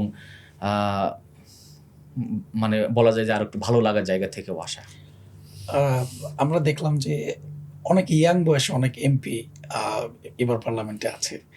তো অনেকেই চিন্তা করে যে শিবিরের কেন্দ্রীয় সভাপতি ছিলেন এবং বিপ্লবের সময়, তো সেই জায়গা থেকে আপনারও সংসদে থাকা দরকার ছিল, অথবা সিটি নির্বাচনের নানান ধরনের প্রার্থী ঘোষণা এগুলো হচ্ছে, কিন্তু আপনাকে তো আমরা এরকম জাতীয় রাজনীতিতে এরকম কোনো এতে দেখছি না, আপনি প্রচারণাও দেখছি না। আপনি কি রাজনীতির সাথে ওই রকম ভাবে সম্পৃক্ত না, নাকি এটা জামাতের কোনো পলিসির কারণে? দেখেন, নির্বাচনের ব্যাপারটাই যদি বলি যে নির্বাচনে প্রার্থী হওয়াটা এটা তো জামাতের, যেহেতু জামাতের প্ল্যাটফর্ম থেকে নির্বাচন করা, সেহেতু এটার পুরোটাই মানে ডিপেন্ড করে হলো জামাত কাকে প্রার্থী করবেন কাকে করবেন না। তো সেক্ষেত্রে জামাত ফিল করেন নাই যে আমি প্রার্থী হই ইলেকশনে, এটা ছাড়া আমি আর অন্য কোনো দেখি না। দ্বিতীয় হলো যে মিডিয়াতে বলা যায় যে আমার নিষ্ক্রিয়তা খুব বেশি উল্লেখযোগ্য কারণ নাই। ব্যক্তিগত মানে মিডিয়া আমার পার্সোনালি আমি মিডিয়া মানে কি বলে সোশ্যাল মিডিয়া বা মিডিয়াতে একটু কম মিডিয়ামুখী, এটা আমার মনে হয় আর কি, যে আমি খুব মানে ইন্টারেস্ট কম ফিল করি। এখন আমাদের অনেক ভাইরা এই ধরনের প্রশ্ন করতেছেন যে ভাই আপনি কেন মিডিয়া আসেন না। তো আমার কাছে মনে হচ্ছে যে আরও আসা উচিত, মানে আসা উচিত, এবং আমিও ফিল করি আসা উচিত, এবং আমাদের অনেক ভাইদেরকে মিডিয়া আসা উচিত। সেই জায়গা থেকে আমার আগে থেকেই বরাবর অনাগ্রহ যে ফেসবুকে আমি খুব বেশি সময় দিই না। অনেকে অনেক নেগেটিভ কমেন্টস করতেছেন যে ফেসবুকে বাইরের কোনো পোস্ট দেখে না ইত্যাদি, মানে আমার ইন্টারেস্টিং জায়গাটা কম ফেসবুক বা এই জাতীয় মিডিয়ায়। এখানে একটা বিষয় সেটা হচ্ছে যে অনেকে মনে করেন যে হয়তো আপনাকে হাইলাইট করা হচ্ছে না, অথবা কেউ কেউ মনে করেন যে আপনি মানে এই আন্দোলনের এত বড় দায়িত্ব থাকাকালীন সময়ের পরে আপনি হঠাৎ চুপচাপ হয়ে গেছেন, মানে হচ্ছে কেউ হয়তো আপনাকে আড়াল করে দিচ্ছে, এরকম নানান ধরনের সোশ্যাল মিডিয়ায় কথাবার্তা দেখি। এইটা কতটুকু বাস্তব আসলে? এখানে দেখেন যে আড়াল করে দিচ্ছে ব্যাপারটি এরকম না। আমার নিরপেক্ষ দৃষ্টিতে আমি যদি দেখি তাহলে এটা বলতে পারি যে জামাতের সাথে অ্যাক্টিভ হওয়া বা জামাতের জনশক্তি বা দায়িত্বশীল অ্যাক্টিভলি দায়িত্ব পালন করলে জামাতের স্ট্র্যাটেজি এই জায়গায় হলো যে দায়িত্বের কারণে জনশক্তিরা হলো যে মানে তারা হলো মানে মিডিয়া ফেস করেন বা তারা হলো আলোচনায় থাকেন, যারা যত বড় দায়িত্বশীল। সেই জায়গায় মানে আমার দায়িত্বগত জায়গায় শিবির থেকে বিদায় হওয়ার পরে জামাতের দায়িত্ব তো আমার অনেক ছোট, যার কারণে ছোট দায়িত্ব থেকে ডিলগুলা ছোট ছোট পরিসরেই হয়।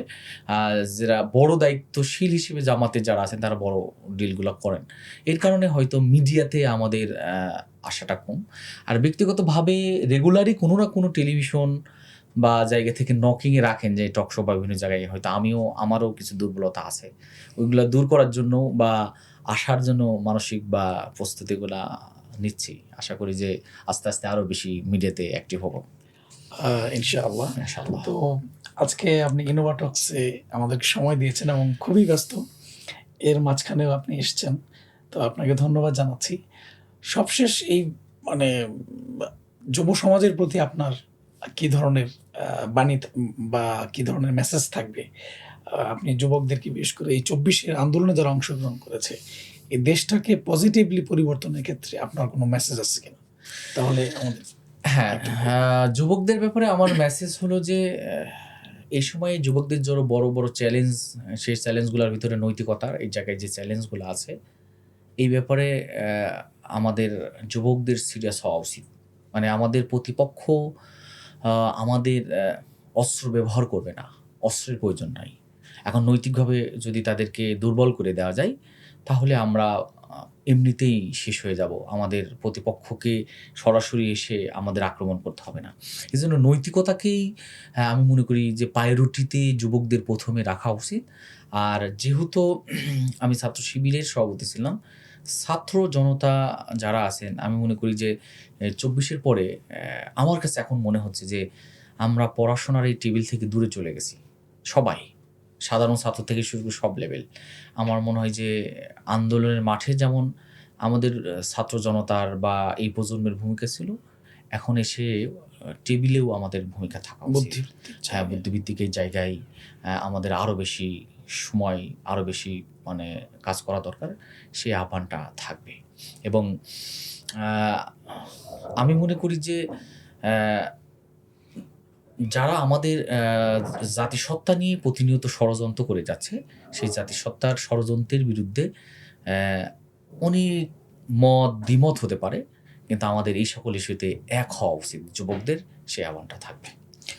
আ আমরা ইনোভাটক্সের পক্ষ থেকে আপনাকে অসংখ্য ধন্যবাদ জানাচ্ছি এবং দর্শক যারা শুনছেন, আশা করছি আপনারা অনেক নতুন কিছু জেনেছেন এবং আপনাদের যেই মতামত সেটা আমাদেরকে জানাবেন। আর ইনোভাটক্সের সাথে আপনারা যারা দেখছেন কিন্তু আমাদের সাবস্ক্রাইব করেন নাই বা আমাদের বেল আইকনটি টিপেন নাই, আশা করছি যে সাবস্ক্রাইব করবেন এবং আপনাদের যে মতামতটা সেটি জানাবেন।